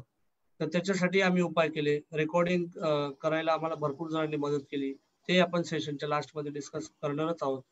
की दुसरी गोष्ट म्हणजे आपला जो स्मार्टफोन आहे, ही टेक्नॉलॉजी इतकी पुढे चालली आहे, इतकी वरदान म्हणून सिद्ध होती आमच्या डिसेबल्ड लोकांसाठी की कदाचित हे जगच आपल्याशी बोलू लागलंय की काय, अशी कल्पना आता करणं अशक्य नाही. आणि अशी कल्पना जर केली तर ते अतिशयोक्ती ठरू नये. मला असं वाटतं की या चॅलेंजेसवर मात करण्यासाठी मी टेक्नॉलॉजीचा पुरेपूर वापर केला. वेगवेगळे ऍप्लिकेशन्स असतील, त्यांचाही मी उल्लेख नक्कीच करेल. ह्या सगळ्या ऍप्लिकेशननी मला भरपूर मदत केली. एक बी माय आईज नावाचं एक ऍप्लिकेशन आहे, बी माय आईज, ज्याच्यामध्ये व्हॉलंटियर्स, आपल्यासारखे डोळस लोक व्हॉलंटियर्स म्हणून काम करतात. आणि कुठेही ब्लाइंड मुलाला अडचण आली की तो व्हिडिओ कॉलची फॅसिलिटी त्याच्यात दिली, तो व्हिडिओ कॉल करू शकतो आणि ते डोळस व्हॉलंटियर्स त्या ब्लाइंड मुलाला गाईड करतील की अच्छा तुला ह्या कामात मदत होते का, रिमोट कुठे ठेवलाय घरातला, अच्छा या ड्रेसचा कलर ब्लॅक आहे का, व्हाईट आहे का, ब्ल्यू आहे का, ग्रीन आहे, अशी मदत करतील. तो एक प्रश्न सुटला. त्याच्यानंतर एनविजन AI नावाचं एक ऍप्लिकेशन आहे, ID Pro म्हणून आहे. आणि आपल्या सगळ्यांना मला एक सांगायला खूप आनंद वाटतो की आपल्या सगळ्यांपैकी खूप कमी जणांना माहिती असेल कदाचित, पण हे माहिती असणं खूप गरजेचं आहे की एक रेडिओ चॅनल सुद्धा डेव्हलप झालंय, जे लोकांनी ब्लाइंड मुलांसाठीच तयार केलंय. तर ह्या चॅनलचं मी आपल्याला नाव सांगतो की रेडिओ उडान, RADIOUDAAN असं चॅनल आहे, ज्याच्यात वेगवेगळ्या विषयांवर ट्युटोरियल्स बनवले जातात की कम्प्युटर कसं वापरायला पाहिजे दिव्यांग मुलांनी, मोबाईल मध्ये काय काय फॅसिलिटी आहे, कसं जास्तीत जास्त वापरू शकतो, लाईफस्टाईल कशी इम्प्रूव्ह करू शकतो, त्याच्या इमर्जिंग विषय काय या फील्ड मधले, अशा सगळ्यांवर चर्चा केली जाते. त्याचं युट्यूब चॅनलही आहे, आपण त्याचे एपिसोड नंतरही कधी पाहू शकता. म्हणजे असे भरपूर स्त्रोत आहेत. इवन आता टॉकबॅक नावाचं ऍप्लिकेशन तर आपल्या सगळ्यांनाच माहिती असेल की ते प्रत्येक मोबाईल मध्ये असतं. त्याच्यासाठी एक स्पेशल मोबाईल घ्यायची काही गरज नसते, जे ब्लाइंड व्यक्तींना मदत करू शकतं. या सगळ्या माध्यमातून मी माझे पुस्तकं वाचलेत. त्याच्यानंतर मी जिथे जिथे शक्य होईल तिथे तिथे टायपिंग करण्यासाठी व्हॉइस सर्च आपल्या मोबाईल मध्ये असतो. आपल्याला व्हॉट्सअप वापरताना आपण त्याचा उपयोग करतो की व्हॉइस सर्चचा वापर करून मी टायपिंग केली. आणि जितक्या स्पीडने डोळस लोक व्हॉट्सअपवर चॅटिंग करतात तितक्या स्पीडने आपणही करावी या निश्चयाने ते सुद्धा मी आज करतोय. म्हणजे व्हॉट्सअपवर मी ऑनलाईन नक्कीच असतो आणि उत्तर देऊ शकतो. हे सांगण्याचा हेतू इतकाच की नथिंग इज इम्पॉसिबल. जर आपण विचार केला तर मला असं वाटतं की जीवनातल्या प्रत्येक प्रॉब्लेमला नक्कीच सोल्युशन आहे. कारण जर देव एखादा प्रॉब्लेम आपल्याला देतो तर त्याच्यासोबत 100% सोल्युशन सुद्धा आपल्याला नक्कीच मिळतात. असं म्हटलं जातं की when sun goes down the stars come out. जेव्हा सूर्य मावळतो तेव्हा नक्कीच चांदणे असतात. फक्त आपल्याला त्या सोल्युशन ओरिएंटेड अप्रोचने विचार करायची गरज आहे की काय सोल्युशन निघू शकतात संभाव्य. आपण म्हणजे निगेटिव्हिटीचा एक असा मी वाचलं होतं की निगेटिव्हिटी आपल्यामध्ये सगळ्यांमध्ये बाय डिफॉल्ट असते, म्हणजे माझ्यामध्ये असो किंवा आपल्यामध्ये असो. त्याचं कुठे ट्रेनिंग आपल्याला मिळत नाही की निगेटिव्हिटी कशी स्वतःमध्ये आपण रुजू करायला पाहिजे. पण आपल्याला पॉझिटिव्हिटी आयुष्यात पाहिजे असते, तर त्याच्यामुळे निगेटिव्हिटीवर मात करून पॉझिटिव्हिटी कडे आपण वाटचाल केली पाहिजे.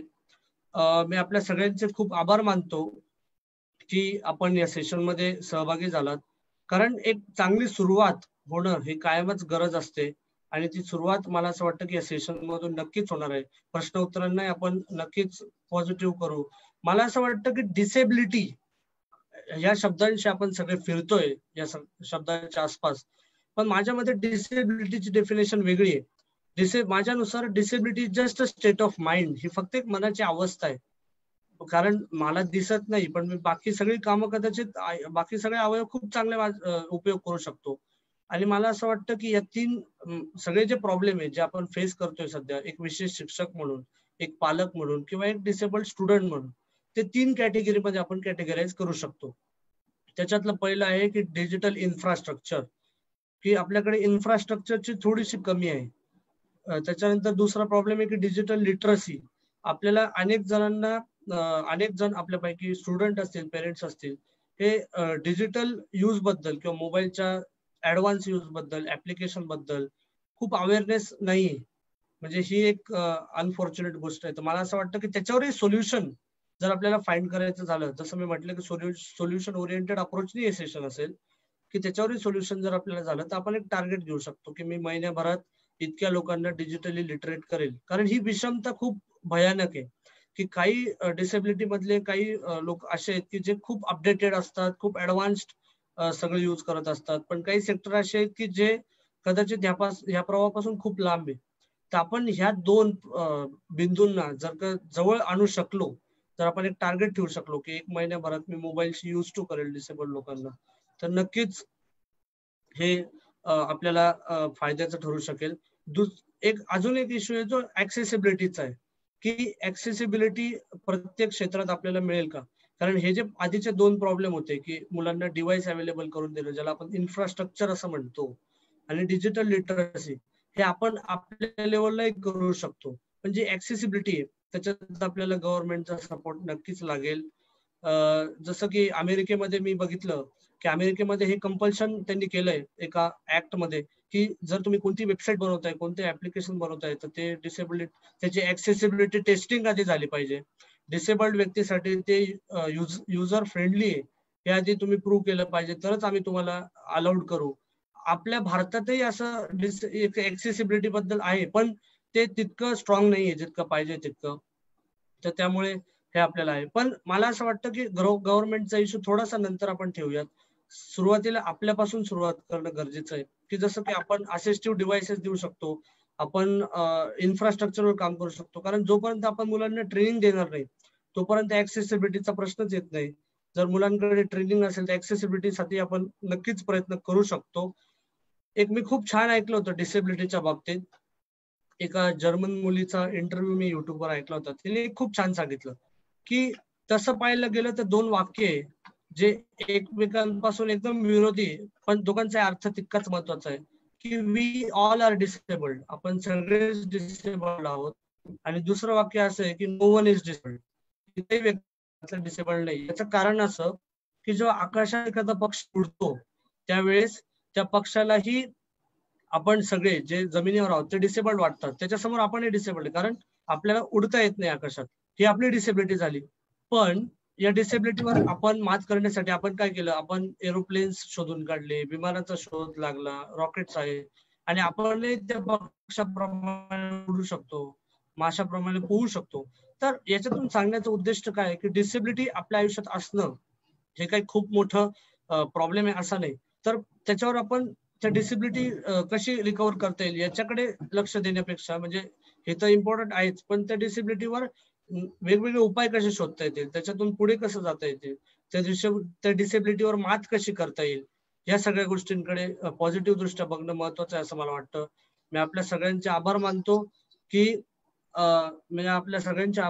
आपण या सेशन मध्ये आलात, कारण सुरुवात ही नक्कीच महत्वाची असते. एक खूप छान शायरी मला या मूडवर आठवतीये की मंजिले तो मिल जाएगी भटकते ही सही, मंजिले तो मिल जाएगी भटकते ही सही, गुमराह तो वो लोग है जो घर से निकले ही नाही. त्यामुळे आपण सगळ्यांनी हे पॉझिटिव्ह स्टेप घेतलेली आहे की आपण या सेशन मध्ये समाविष्ट झालात. त्यानंतर मला अनेक लोक असे विचारतात की why do you want to be a chartered accountant. एकदा मी एका सीएच्या लेक्चर मध्ये बसलो होतो आणि ते सगळ्यांना विचारत होते की तुम्हाला चार्टर्ड अकाउंटंट का व्हायचंय. सगळे सायटेड मुलं होते, बाकी मी एकटा ब्लाइंड होतो.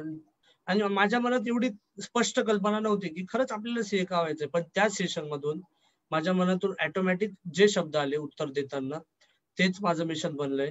की त्यांनी मला विचारलं की Vedant why do you want to be a chartered accountant, तुला का चार्टर्ड अकाउंटंट व्हायचंय.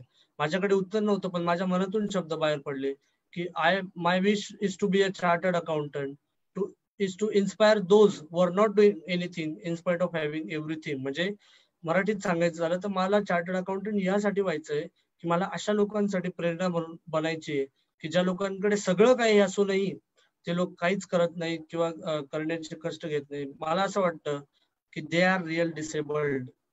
खरं डिसेबिलिटीच्या डेफिनेशन मध्ये त्यांना इन्क्लूड करण्याची गरज आज नक्कीच आहे. कारण खूप पुढे जाते वर्ल्ड, खूप पुढे जाते टेक्नॉलॉजी, खूप पुढे जाते. आणि मला असं वाटतं या सगळ्यांचाच फायदा आपण सगळ्यांनी करून घेतला पाहिजे. पॉझिटिव्हिटी ठेवली पाहिजे, पेशन्स ठेवले पाहिजे आणि आयुष्यात आपण नक्कीच सगळे सक्सेसफुल होऊ शकतो. शेवटी फक्त मी एकच सांगेल, ज्या शायरीने मला मोटिवेट केलं, कदाचित ती शायरी आपल्यालाही मोटिवेट करेल की मुश्किलों से भाग जाना बहुत आसान होता है, मुश्किलों से भाग जाना बहुत आसान होता है, हर एक पहलू जिंदगी का इम्तिहान होता है. फक्त कोरोना व्हायरस तर आत्ता आलाय, पण आपल्या आयुष्यात अनेक संकट आहे, अनेक मोडवर आपल्याला संकटांचा सामना करावा लागतो, परीक्षेचा सामना करावा लागतो. मुश्किलों से भाग जाना बहुत आसान होता है, हर एक पहलू जिंदगी का इम्तिहान होता है, डरने वालों को मिलता नहीं कुछ जिंदगी में, डरने वालों को मिलता नहीं कुछ जिंदगी में, लढने वालों के कदमों में सारा जहां होता है. Thank you so much. आपण मला ऐकून घेतले याबद्दल. आपण नक्कीच आता प्रश्नांकडे वळू आणि जितकं आम्हाला कॉन्ट्रीब्युट करता येईल तितकं आम्ही नक्कीच कॉन्ट्रीब्युट करू. थँक्यू. Thanks a lot.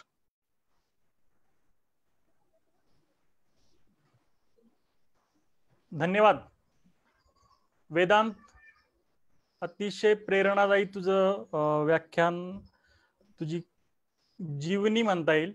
त्या जीवनात घडलेल्या सर्व घटना तू सांगितल्या. नक्कीच राज्यातील सर्व विशेष शिक्षकांना, पालकांना आणि विद्यार्थ्यांना प्रेरणादायी असं तुझं व्याख्यान होतं.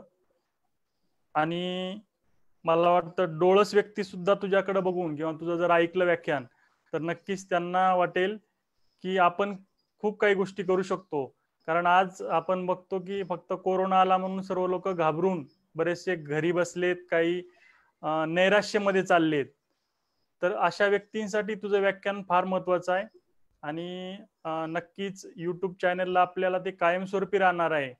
आणि राज्यातील पालक प्रशिक्षण असतील किंवा इतर कुठल्याही प्रशिक्षणामध्ये त्याचा नक्कीच उपयोग आम्ही करणार आहोत. काही प्रश्नावर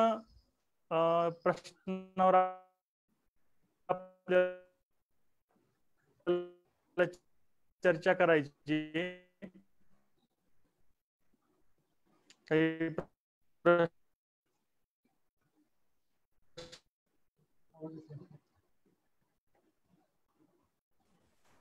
सर आवाज ब्रेक होतोय तुमचा. आवाज ब्रेक होतोय. आवाज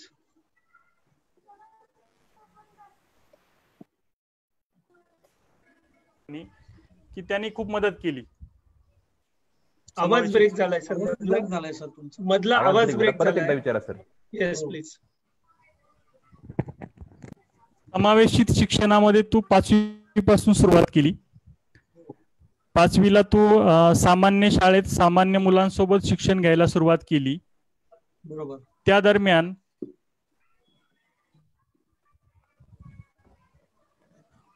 तुला काही अडचणी आल्या का ऍडमिशन पासून इतर काही? त्यामध्ये विशेष सहाय्य असं तुला कोणा यंत्रणेमधलं? मला असं वाटतं की जसं मी माझ्या बोलण्यात सांगितलं की 5वीला ऍडमिशनला जे स्कूल ऍडमिनिस्ट्रेशन होतं त्यांच्या पुढे हा नक्कीच प्रश्न होता की त्यांच्या पुढे हा नक्कीच प्रश्न होता की अशा आपल्याला डिसेबल्ड व्यक्तीला एक ऍडमिशन द्यायचंय. तर त्यांच्या समोर अनेक नक्कीच प्रश्न होते की आपला रिझल्ट कमी झाला तर, किंवा हा कसा ऍडजस्ट करू शकेल, किंवा आपले शिक्षक याला शिकवू शकतील का, हे सगळे प्रश्न होते. पण मग याच्यातून जिद्दीने जसं मी आपल्याला सांगितलं तसं आम्ही मार्गक्रमण करत गेलो. विजया मॅडमचं मला खूप कौतुक करायला आवडेल की त्यांनी या जर्नीमध्ये खूप त्यांचा सपोर्ट राहिला. परत वैशाली वाघ मॅडम म्हणून आहेत ज्यांनी काय मला म्हणजे मदत केली. तर असं समावेशित शिक्षणाचा मला खूप फायदा झाला. मुळात माझा दृष्टिकोन असा होता की आपल्याला माहितीये की जर समदुःखी लोक जर एक आले तर कदाचित आपण आपलं दुःख किती मोठं आहे याकडे जास्त फोकस करतो. पण जसं की मी बाकी सायटेड लोकांमध्ये गेलो तर मला ऍक्च्युअल जग बघायला मिळालं आणि ते जग बघण्यासाठी मला समावेशित शिक्षणानेच मदत केली हे मला सांगायला आवडेल. Okay okay. वेदांत, आणखीन एक प्रश्न आहे की तुला ब्रेल लिपी सोपं वाटतंय की ऑडिओ सीडीज वगैरे यामधून ऐकणं सोपं वाटतंय तुझं शिक्षण घेत असताना? हा प्रश्न रोशनी पाटील मॅडम आणि सरला जगताप मॅडम या दोघींनी विचारलेला आहे. ओके. मला असं वाटतं की ब्रेल ही एक लिपी आहे जी ब्लाइंड लोकांना मदत करते त्यांचं शिक्षण पूर्ण करण्यासाठी किंवा त्यांना लिहिण्या वाचण्यासाठी. पण ब्रेल ही नक्कीच आवश्यक आहे कोणत्याही ब्लाइंड मुलांच्या बाबतीत. पण मला असं सिन्सिअरली वाटत नाही की Braille is the only tool. कारण जर आपल्याकडे ब्रेल आपल्याला येत असेल तर तो आपला पॉझिटिव्ह पॉईंट नक्कीच होऊ शकतो. पण जर आपल्याला ब्रेल येत नसेल तर त्यामुळे आपलं शिक्षण थांबेल अशातला एक भाग मला वाटत नाही. ब्रेलही कम्फर्टेबल आहे, ऑडिओ सीडीजही कम्फर्टेबल आहे, दोघंही कम्फर्टेबल आहे. प्रत्येक घटकाची प्रत्येक टूलची एक त्याचा रोल आहे. ब्रेलमध्ये मला सगळे पंक्च्युएशन ज्यांना आपण चिन्ह म्हणतो हे सगळं कळू शकतं. कदाचित ऑडिओ सीडी मध्ये तितकं शक्य नसेल. पण ऑडिओ सीडी मध्ये थोडासा स्पीड जास्त असतो त्याच्यामुळे माझ्या कन्सेप्ट पटापट कव्हर होता. ब्रेलला कदाचित थोडासा म्हणजे लागत नाही तसं पण कदाचित थोडासा वेळ लागतो आणि ज्याच्यामुळे तो जास्त टाइम कन्झ्युम. म्हणजे प्रत्येकाचे एक बेनिफिट आणि प्रत्येकाचे एक लिमिटेशन आहे. ते प्रत्येक इंडिव्हिज्युअलवर डिपेंड करतं की त्याला ब्रेल चांगलं राहील की सीडी चांगली राहील असं माझं मत आहे.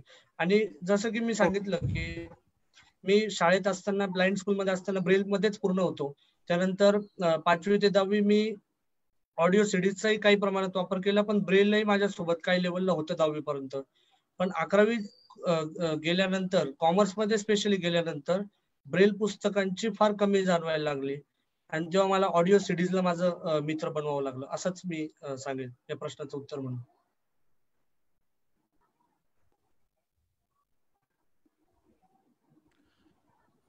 वेदांत, तुझ्यासाठी सकारात्मक प्रतिक्रिया खूप आहेत. सर्वांनी तुझं स्वागत पण केलंय, तुझ्या कार्याला सलाम केलाय. याबद्दल सर्वांनी मी खूप खूप आभार मानतो. पण मला इतक्या छान कमेंट्स येत आहेत. नीलम पाटील मॅडम तुझ्याविषयी म्हणतायत की फिनिक्स पक्षाबाबत आजपर्यंत ऐकलं होतं आणि आज प्रत्यक्ष बघितलं. अरे थँक्यू सो मच. मलाही आपल्या कमेंट्स मधून खूप मोटिवेशन मिळत असतं माझं पुढचं गोल अचीव्ह करण्यासाठी.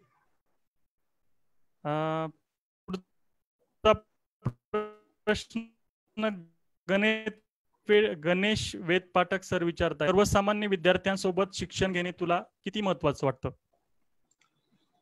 मला असं वाटतं की जसं मी आधी सांगितलं की ब्लाइंड मुलांसाठी आणि डोळसांसाठी एक वेगळं जग अशी संकल्पना आपल्याकडे नाहीये.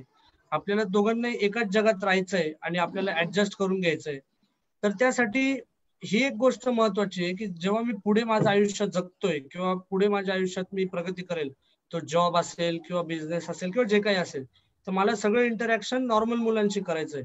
त्यामुळे जर मी नॉर्मल मुलांशी ऍडजस्ट होऊ नाही शकलो, त्यांच्या सवयी समजू नाही शकलो, मला स्वतःला त्यांच्यामध्ये ऍडजस्ट करू नाही शकलो, माझी स्वतःची ऍक्सेप्टेबिलिटी नॉर्मल मुलांच्या दृष्टिकोनात म्हणजे मनात वाढवू नाही शकलो, तर कदाचित मला ते डिफिकल्ट जाईल. त्याच्यामुळे नॉर्मल स्कूलमध्ये असणं किंवा बाकी साध्या मुलांसोबत शिक्षण घेणं खूप महत्वाचं आहे.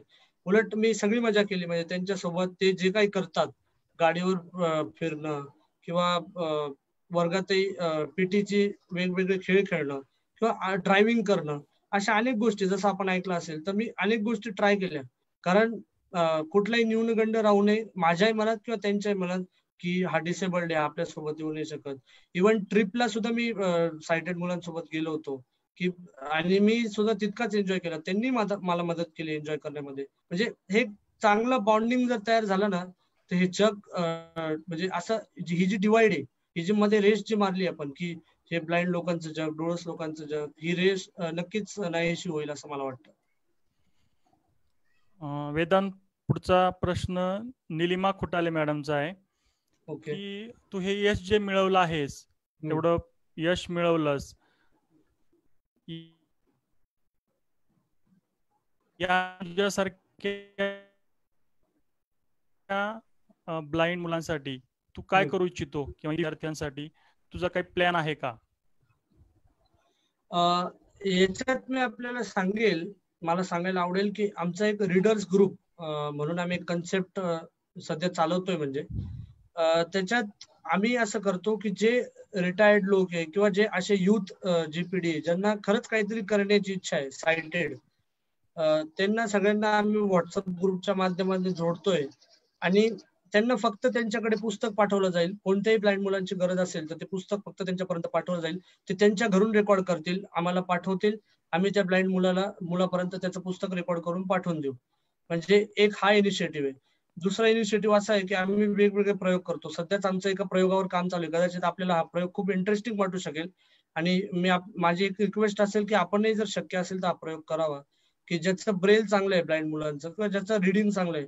त्याच्यासाठी आम्ही असा एक प्रयोग करतोय की डोळस व्यक्ती जे शिक्षक असतील, कदाचित विशेष शिक्षक, त्यांच्या डोळ्यांना पट्टी बांधून एक ब्रेलमध्ये प्रश्नपत्रिका तयार करायची आणि ब्रेलमध्ये ज्याचं लेखन चांगलं असेल तर ब्लाइंड रायटर ही एक कन्सेप्ट आहे की ब्लाइंड मुलगा एका डोळस मुलाचा रायटर होऊन कसं काम करू शकतो. म्हणजे डोळस मुलांनाही लक्षात येईल की काय प्रॉब्लेम येऊ शकतात किंवा ब्लाइंड मुलांनाही लक्षात येईल की आपण रायटरला कसं सांगितलं पाहिजे. असे वेगवेगळे प्रयोग मी करतोय. मी हेही सांगेल, अनेक वेळा मला असाही प्रश्न विचारतात, सॉरी मी थोडस एक अजून एक प्रश्न याच्यात कव्हर करतो की तुझ्या मागे कदाचित एज्युकेटेड लोक होते किंवा परिस्थिती चांगली होती किंवा हे सगळ्या गोष्टी होत्या, पण अनेक असे मुलं आहेत की जे ग्रामीण भागात असतात, त्यांचे पालक कदाचित इतके सुशिक्षित नसतात. पण मला असं वाटतं की सुशिक्षित पेक्षा मी आज आपल्या सगळ्यांना सांगतो, जे बऱ्याच कमी जणांना माहिती माझ्याबद्दल, की मी सुद्धा एक ग्रामीण भागातलाच आहे. ग्रामीण भागाचाच बॅकग्राऊंड माझ्या सोबत आहे. नाशिक जवळ सय्यद पिंपरी एक गाव आहे, जे आपल्या सगळ्यांना माहित असेल, आडगावच्या पुढे. त्या म्हणजे तिथले माझे वडील, माझे आजोबा सगळे आहेत. आणि असं काही नाही की त्यांना ते खूप प्रोफेशनली शिकलेले किंवा असं, पण एक जिद्द, आपल्या मुलाला एक चांगल्या लेवलला न्यायची ही जिद्द आपल्या मनात ठेवण्यासाठी मला नाही वाटत की कुठलं क्वालिफिकेशन गरजेचं असेल. आणि आई आणि वडील हेच क्वालिफिकेशन त्याच्यासाठी मोर दॅन सफिशियंट आहे. म्हणजे हा एक प्रश्न आपण याच्यात कव्हर करू शकतो सर. ओके विकास, पुढचे प्रश्न घ्या.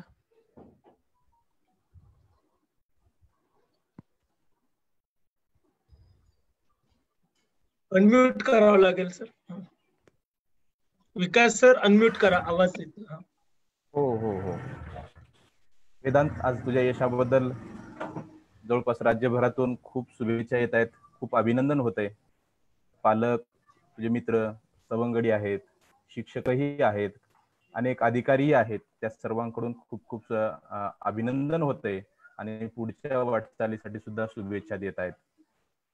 जिद्द असल्याशिवाय काहीही होत नाही, जिद्द असावी लागते.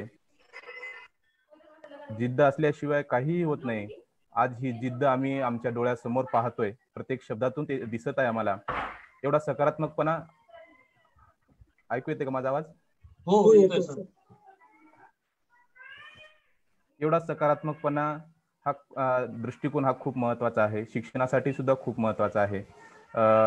हे सगळं विचारत असताना खरं तर खूप मोठी एज्युकेशन प्रोफाईल जी आहे सकारात्मक आहे. अगदी सर्वसामान्य माणसाला सुद्धा लाजवेल अशी शैक्षणिक प्रवास आहे.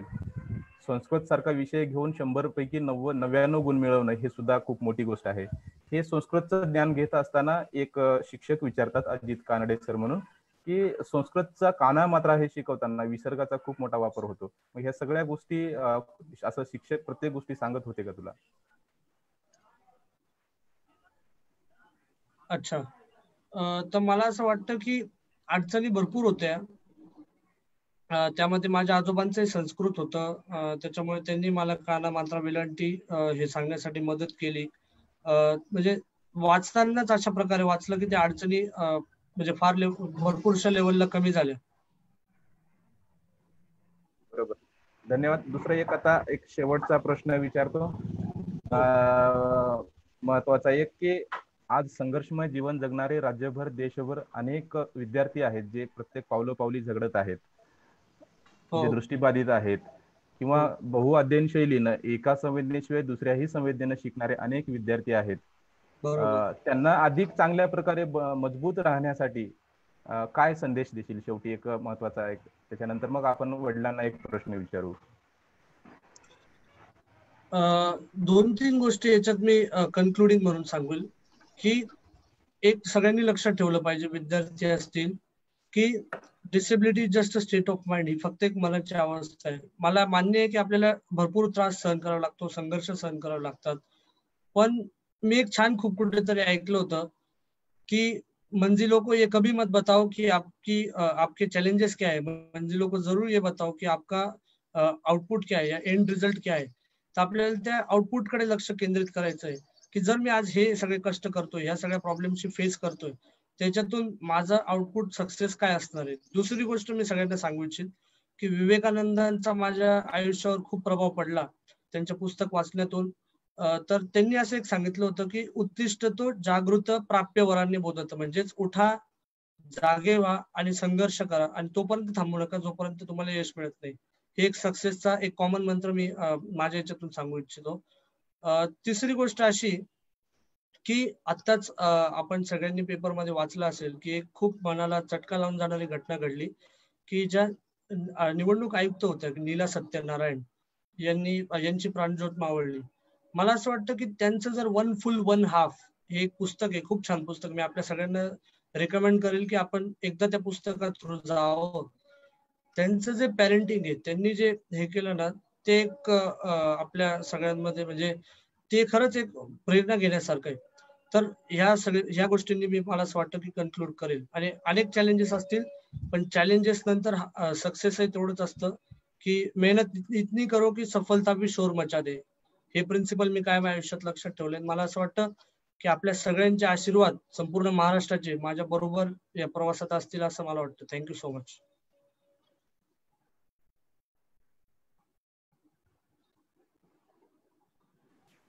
खूप छान. हा सकारात्मक दृष्टिकोन खूप महत्वाचा आहे. वेदांत, आतापर्यंत जसं तू प्रत्येक वर्गामध्ये टॉप करत आलास, तसंच पुढील ठिकाणी आता CA ची जी प्रिपरेशन चालू आहे त्यासाठी सुद्धा तू टॉप करावंस अशी आमची राज्यभरातून सर्वांकडून खूप खूप शुभेच्छा. मी उमेश वडील उमेशजींना एक प्रश्न विचारू इच्छितो की आम्ही नेहमी हेलन केलरचं उदाहरण देत असतो की वयाच्या केवळ 18व्या महिन्यामध्ये, वर्ष 1.5 वर्षामध्येच त्यांनी अकाली अंधत्व आणि बधिरत्व प्राप्त झालं. त्यानंतर आम्ही प्रत्यक्ष पाहतोय की अगदी 18व्या महिन्यामध्ये 1.5 वर्षामध्ये वेदांतला अशी अडचण आली होती ज्याच्यामुळे की अंधत्व आलं. बघण्याआधीच डोळे बंद झालेले आहेत. त्यावेळेस आपल्यावर जे असं संकट आलं होतं की ज्यावेळेस तुम्ही हा संकट आव्हान आहे, संकट म्हणण्यापेक्षा मी आव्हान म्हणेन, ह्या आव्हानामध्ये आजपर्यंत कसं सकारात्मक प्रतिसाद देत गेलात आणि यावेळेस आपली मनस्थिती काय होती हे ऐकणाऱ्या सर्वांसाठी खूप प्रेरणादायी असेल. त्यामुळे विचारतो की आपला थोडासा त्याविषयी योगदान, आपलं थोडंसं त्याविषयी केलेली कृती, सकारात्मक दृष्टिकोन, दिलेला आधार याविषयी थोडंसं व्यक्त व्हावं. निश्चितच आपला प्रश्न खूप चांगला आहे. आणि ज्यावेळेस सगळे जे सामान्य पॅरेंट्स आहे, प्रत्येकाला आपला मुलगा अंध जन्माला येणं म्हणजे सगळ्यांची जी मानसिकता होती तशीच आमची मानसिकता होती. परवा ही आपलं जे सेशन झालं त्यात डॉक्टर जेजुरकर होते आणि त्यांनी खूप चांगलं एक सांगितलं होतं की सगळ्यात प्रथम बार्टर सिस्टीम होती, म्हणजे असं झालं असतं तर असं होईल, असं झालं असतं तर तसं होईल. या जर तर हे सगळे प्रश्न आमच्या मनात आले. डिप्रेशनही कुठेतरी आमच्या मनात आलं. त्यावेळेस आम्ही पण डिप्रेशन मध्ये होतो. परंतु आम्हाला मी स्वतः योग शिक्षक असल्यामुळे रेग्युलर योगा आम्ही चालतो. त्याच्यामुळे पॉझिटिव्ह विचारसरणीच्या जोरावर ऍक्सेप्टन्स हे आम्ही लवकर करू शकलो आणि त्याच्यामुळेच आम्ही याच्यातून बाहेर आलो. आणि त्या सकारात्मक दृष्टिकोनाच्या माध्यमातून आणि आमच्या सोबत जे लोक अतिशय सकारात्मक आहे त्यांनी आम्हाला या सगळ्यातून मदत केली आणि त्याच्यामुळे आम्ही लवकर बाहेर येऊन एक फॅक्ट ऍक्सेप्ट करणं शिकलो. आपण फॅक्ट ऍक्सेप्ट करायला पाहिजे. ती फॅक्ट ऍक्सेप्ट केल्यानंतर पुढचा प्रवास आम्हाला सोपा झाला. त्यानंतर मगा एक प्रश्न विचारला होता वेदांतला, मी त्या प्रश्नाबद्दलही थोडंसं सांगू इच्छितो की पुढे गेल्यानंतर तुला वेदांत काय करू शकतो तू. तर आमच्या दोघांच्या वेदांतकडून किंवा माझ्याकडून आम्ही आजही अनेक कामं आमच्या माध्यमातून सामाजिक कामं केली जात आहे. त्याच्यात जसं विजया मॅडमनी सुरुवातीलाच सांगितलं की 4 अंध लोकांना दृष्टी आली दृष्टीदान केल्यामुळे. त्याच्यानंतर आजही अनेक डोळस तसेच दिव्यांग विद्यार्थ्यांना वेदांतद्वारे वेळोवेळी मार्गदर्शन केलं जातं, मोटिवेट केलं गेलं जातं. त्याच्यानंतर त्याचे वेगवेगळे सेशन होत असतात. आजही नाशिक मधलं जे अग्रगण्य कॉलेज आहे अशोका कॉलेज, त्याच्यातही सीपीटी करणारे जे डोळस मुलं आहे त्यांनाही वेदांचं लेक्चरचं सेशन झालेलं आहे. त्याच्यानंतर दिव्यांग विद्यार्थी जे असतात त्यांना स्मार्टफोन हँडल करण्याचं प्रशिक्षण वेदांतद्वारे दिलं जातं. पूर्ण महाराष्ट्रातून वेगवेगळ्या राज्यातून त्याला फोन येत असतात, त्याच्यावर त्यांना मार्गदर्शन केलं जातं. नंतर जे ब्लाइंड मुलं आहेत त्यांना ब्रेल पुस्तकं उपलब्ध होण्यासाठी सुद्धा आमच्या माध्यमातून प्रयत्न केला गेला. त्यानंतर सीए करणारे जे दिव्यांग विद्यार्थी आहे यांना संपूर्ण फी माफ करण्यासाठी आम्ही सीए इन्स्टिट्यूट कडे फॉलोअप घेतला आणि त्याला पण यश आलेलं आहे. त्याच्यानंतर विशेष शिक्षक भरतीसाठी जी आता सध्या सुरळीत झाली असं मला वाटतं, मला माहित नाही करंट काय, परंतु पूर्वी विशेष शिक्षक भरतीसाठी खूप प्रॉब्लेम येत होते. त्यावेळेस आयुक्त शिक्षण मंत्री यांच्याकडे मी वेळोवेळी पाठपुरावा केला आणि ती पण नाशिकला त्यावेळेस झाली होती. त्याच्यानंतर सीएच्या परीक्षेसाठी लेखानिक संबंधात अतिशय अडचणी येत असतात. ती गाईडलाईन बदलण्यासाठी माननीय पंतप्रधान श्री नरेंद्र मोदीजी तसेच विधी व न्याय केंद्रीय मंत्री घेवरचंद गेहलोत, शिक्षण मंत्री, सीए इन्स्टिट्यूट दिल्ली यांच्याकडे वेळोवेळी पाठपुरावा केला. एसएससी बोर्डात सुद्धा वेळोवेळी पाठपुरावा केला. त्याच्यानंतर रिहॅबिलिटेशन कोर्स जो महालक्ष्मी मुंबईला होतो, मला असं वाटतं आपण सगळ्यांनी आपले जे स्टुडंट असतील त्यांनाही त्या कोर्ससाठी मोटिवेट केलं पाहिजे आणि जास्तीत जास्त विद्यार्थ्यांनी त्याच्यात सहभागी व्हावं किंवा सहभाग घ्यावा म्हणून प्रयत्न केला पाहिजे. हे एक आमचं हे. त्याच्यानंतर वेदांनी सांगितलं की यशोवाणी वाचक ग्रुप म्हणून आहे. नाशिकला अनघा कुलकर्णी मॅडम आहे, पुण्याला त्याचं ऑफिस आहे, प्राची गुजर मॅडम आहे, ह्या सुद्धा खूप चांगलं कार्य करताय. त्याच्यात अनेक चांगले सदस्य जॉईन झाले. कोणत्याही अंध विद्यार्थ्याला पुस्तक रेकॉर्डिंग करून पाहिजे असेल तर ते पुरवलं जातं. अशा प्रकारे दिव्यांगांसाठी अनेक सामाजिक कार्य आमच्या माध्यमातून केले जातात. वेदांतला घडवण्यामागे त्याच्या मागे उभे असणाऱ्या शिक्षकांचा, विशेष शिक्षकांचा, अनेक संस्थांचा खूप मोलाचा वाटा आहे. शिक्षक नेहमी डोळस मुलांना घडवत असतात, परंतु त्यांनी विशेष मुलाला घडवले तर मिळणारा आनंद हा चिरंतर तसेच नश्वर म्हणजेच नाश न होणारा असतो, म्हणजेच दीर्घकाळ टिकणारा असतो, त्याचा संचय होतो. हे मुद्दामच मी इथं नमूद करतो. धन्यवाद सर. खरं तर हे एवढा सकारात्मक एवढं सांभाळणं, प्रत्येक कामासाठी पुढाकार घेणं. अनेकदा पालक म्हणतात की आज उमेश वेदांत सारख्या विद्यार्थ्याकडूनच प्रेरणा घेऊन म्हणतात की माझी ओळख म्हणजे वेदांत आहे, वेदांतमुळे मला ओळखलं जातं असं अनेक जण सांगतात. मुलांचं नाव करून मुलांच्या याच्यातून व्यक्तिमत्वातून हळूहळू आमचंही ओळख होत आहे आणि त्यामध्ये तुम्ही सुद्धा अगदी सकारात्मक पद्धतीनं प्रत्येक गोष्टीतून अगदी समोर होत आहे. हे खरंच वाखाणण्याजोग आहे.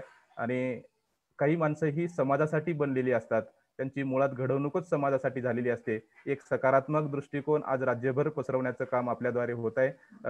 खरंच आपले खूप खूप आभार. मी उमेश सरांना विनंती करतो की पुढची प्रक्रिया घ्यावी.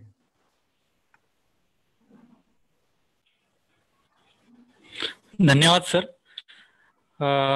प्रथमतः मी वेदांत आणि वेदांतच्या बाबांना खूप खूप धन्यवाद देतो.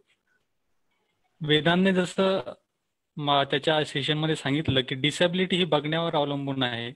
डिसॅबिलिटीच्या वेगवेगळ्या व्याख्या त्याच्या माध्यमातून त्याने आपल्या सोबत शेअर केल्या. खरंच डिसॅबिलिटी ही आपल्या बघण्यावर अवलंबून आहे. डिसॅबिलिटी ही अडचण नसून ते समाजासमोर एक डिसॅबिलिटीचं लेबल हे नाहीसं झालं पाहिजे. हा एक आदर्श आज तुम्ही आपणा सर्व महाराष्ट्रासमोर ठेवलात. जसं वेदांनी मगाशी सांगितलं की समाजाला बदलायचं असेल तर स्वतःच्या घरापासून त्याला सुरुवात झाली पाहिजे. हे खरंच आहे की डिसेबिलिटी असेल किंवा अन्य काही दृष्टिकोन असतील तर समाजामध्ये रुजवण्यासाठी स्वतःपासून त्याची सुरुवात झाली पाहिजे. धन्यवाद. दिव्यांग, आज आपण दिव्यांग मुलांच्या जडणघडणीत समावेशी शिक्षण व्यावसायिकांचं योगदान आणि पालकांचं उद्बोधन या विषयावर MEIP मार्फत फेसबुक लाईव्ह सेशन आयोजित केलं होतं. सर्वप्रथम मी वेदांच्या पालकांना आणि त्याच्यासाठी मार्गदर्शक ठरलेल्या सर्व शिक्षकांना MEIPच्या वतीने सर्वांचं अभिनंदन करतो आणि धन्यवाद देतो. त्याचबरोबर आज जो प्रवास वेदांनी आणि वेदांच्या बाबांनी आपल्यासोबत शेअर केलेला आहे तो नक्कीच आपल्या सर्वांसाठी एक प्रेरणादायी आणि मार्गदर्शक ठरलेला आहे. त्याचबरोबर प्रत्येकाच्या आयुष्यामध्ये जशी जडणघडण ही खूप महत्वाची गोष्ट असते, त्याच्यामध्ये सर्वात महत्वाचं म्हणजे पालक आणि शिक्षक, हे या दोघांचं जे महत्व आहे ते सर्वांच्या आयुष्यामध्ये खूप अनन्यसाधारण महत्व त्याला आहे. आज विशेषतः बोलायला गेलं तर दिव्यांग मुलांच्या जडणघडणीमध्ये त्यांना स्वावलंबन बनवण्यासाठी पालकांची भूमिका नक्की कशी असावी किंवा काय असावी हे वेदांच्या बाबांनी आणि स्वतः वेदांनी आपल्यासोबत शेअर केलेली आहे.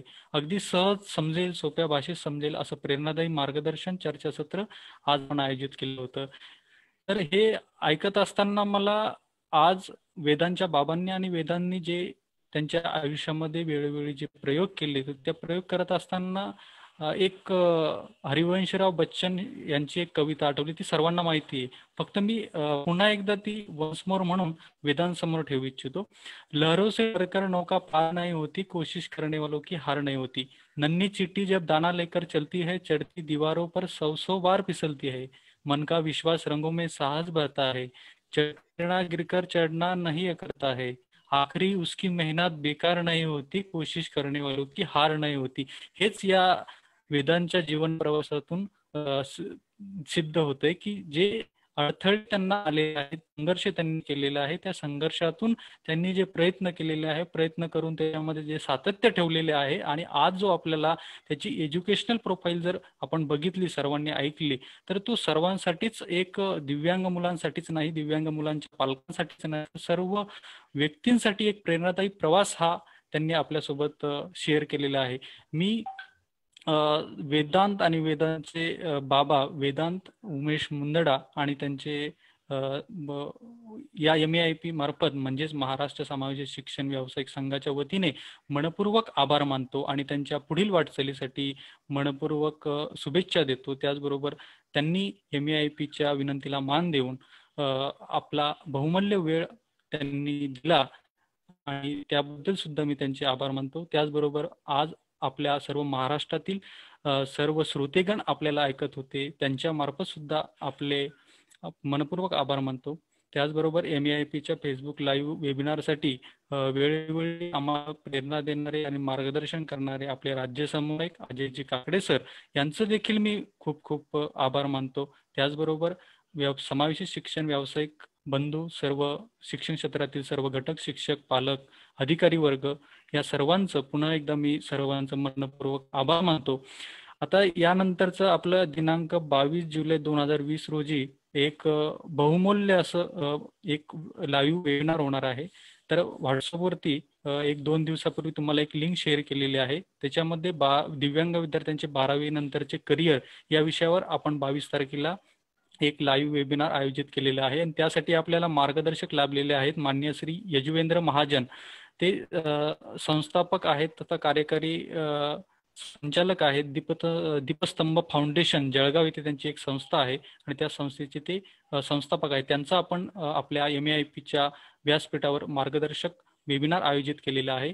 तर त्यासाठी एक व्हॉट्सअप ग्रुपवरती एक लिंक शेअर केलेली होती. तर आपले पालकांचे, विद्यार्थ्यांचे करिअर संदर्भात जे काही प्रश्न असतील तर ते उद्या म्हणजेच दिनांक 20 तारखेच्या सायंकाळी 5 वाजेपर्यंत आपण ते त्या लिंकवर प्रश्न नोंदवायचे आहेत की जेणेकरून आपण 22 तारखेला पुन्हा भेटूया सकाळी 11 वाजता एक नवीन विषयासह दिव्यांग मुलांच्या 12वी करिअर संदर्भात लाईव्ह वेबिनार. तर पुन्हा एकदा मी सर्वांचे MEIP तर्फे मनपूर्वक आभार मानतो आणि धन्यवाद.